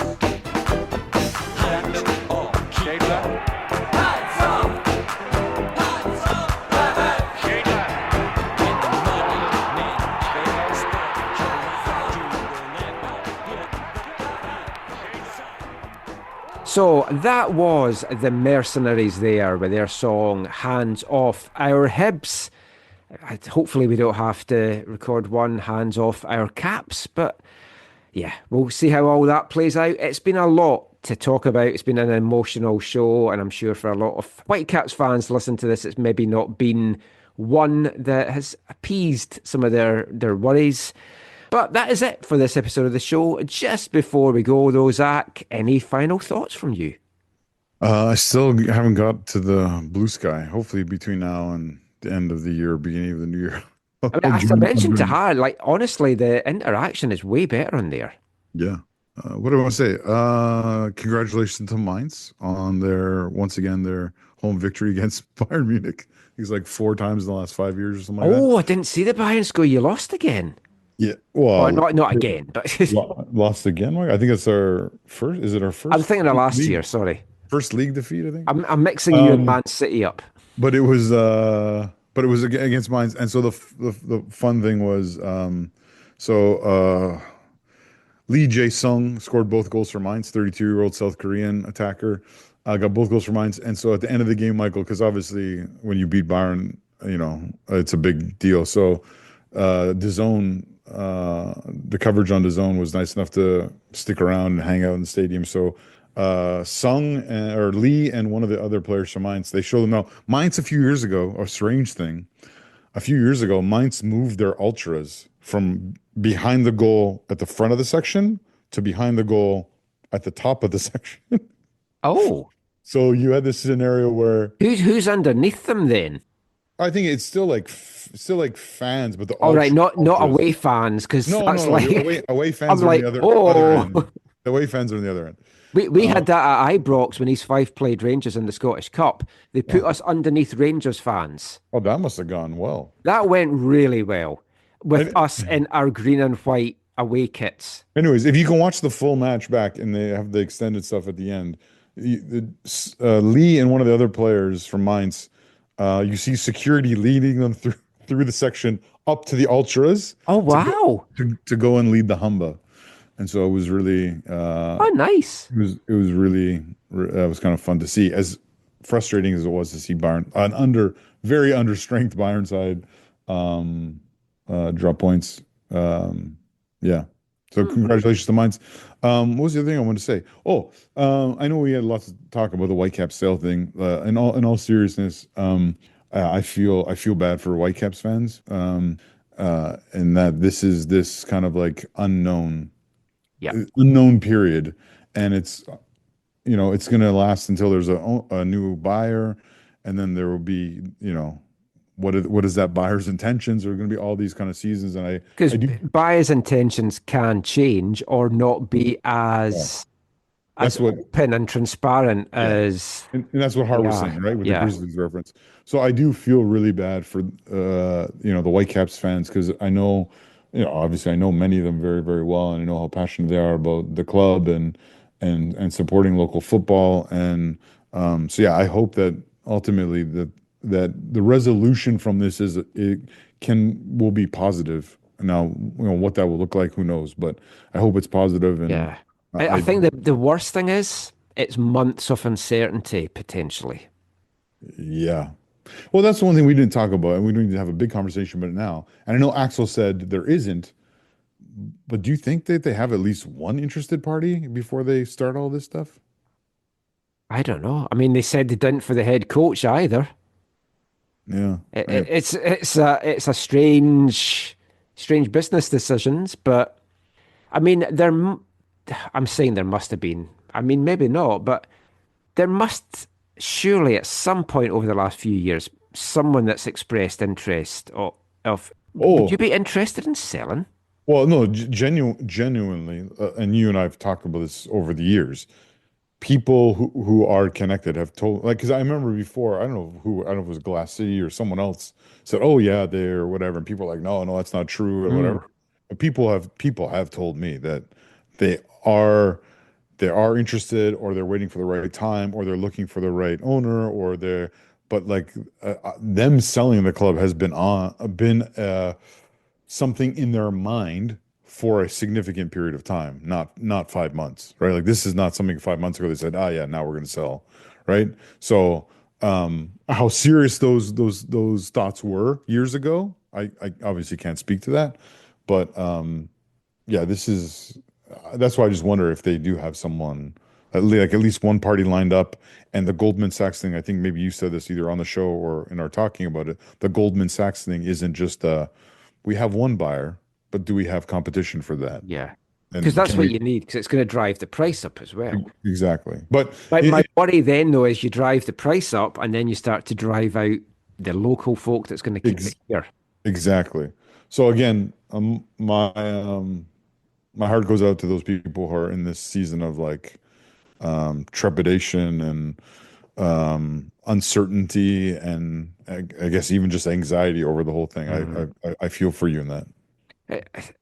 Another thing we didn't talk about with that, which we won't go, I know we could have another 1 hour chat here about this. It's like, how does it affect folks' appetite for the new season and like season tickets? And that's huge. It's like, this is why the timing of it just before Christmas is just so weird. Yeah. We've got the MLS schedule coming out on the 19th, so in a few days' time. The draft at the end of this week as well. We'll talk about those things in the next show. I've been watching the A-League on YouTube. Wellington got beat, unfortunately. Auckland, still unbeaten at the top of the A-League in their first season, going away to Melbourne City and scoring a stoppage time equaliser, having had a goal that put them ahead ruled off for a very bizarre offside that everyone had to watch about 3 or 4 times before we saw it. Guy played a corner and the ball came in and then was headed back out. He'd gone off the pitch and come back on. He just took the corner and his balance took him off the pitch, and he'd come back on just as the head had put it back out, and he was like inches offside, and then got the ball, crossed it back in, and it got headed home and then got ruled out. But Francis de Vries again, a couple of fantastic crosses in the game, so that was good. Highly recommend checking their games out, and they're at a good time as well, especially the home ones. They're like 8 o'clock our time as well, so it's good for watching. So yeah, as mentioned at the start, what we've decided to do is just have this episode as a Whitecaps heavy one. We're going to bring out an unplanned second episode this week, maybe on Thursday, maybe on Friday, where we'll be looking at the plethora, the slew of Vancouver Rise player announcements that are going to get made this week. And we'll also have a little look at the off-season so far for the 2 CPL BC teams, Pacific and Vancouver. So watch out for that in your podcast feeds. And then episode 648. It's the one we look forward to all year. It's our AFTN Christmas special. We'll have lots of fun, lots of games, some interesting interviews, hopefully, that we will have for you. We've definitely got some fun segments that we've recorded for the show as well. So watch for that to come out probably next Monday or Tuesday. The ideal Christmas listening for you. And we'll take a break from our Festive 15 as well to play some fun Christmas tunes on the show. So watch out for both of those dropping in your feed. Thanks to Har for joining us again on this episode. And until next time, thanks for listening, take care, and as always, Mon the Caps.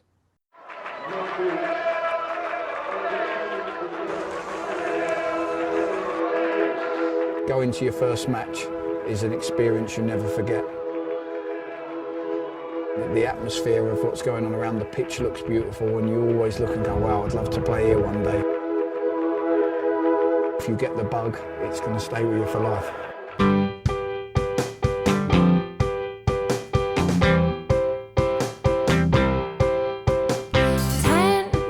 minutes left Yeah, but there's still some time. It's not the final score. We need more than the numbers we're given. Show us you live and breathe the game. You're more than a name. That's what we came for. We can bring you more than the score. Every story. Let's take this thing off of the field into the real world, away from the numbers, away from the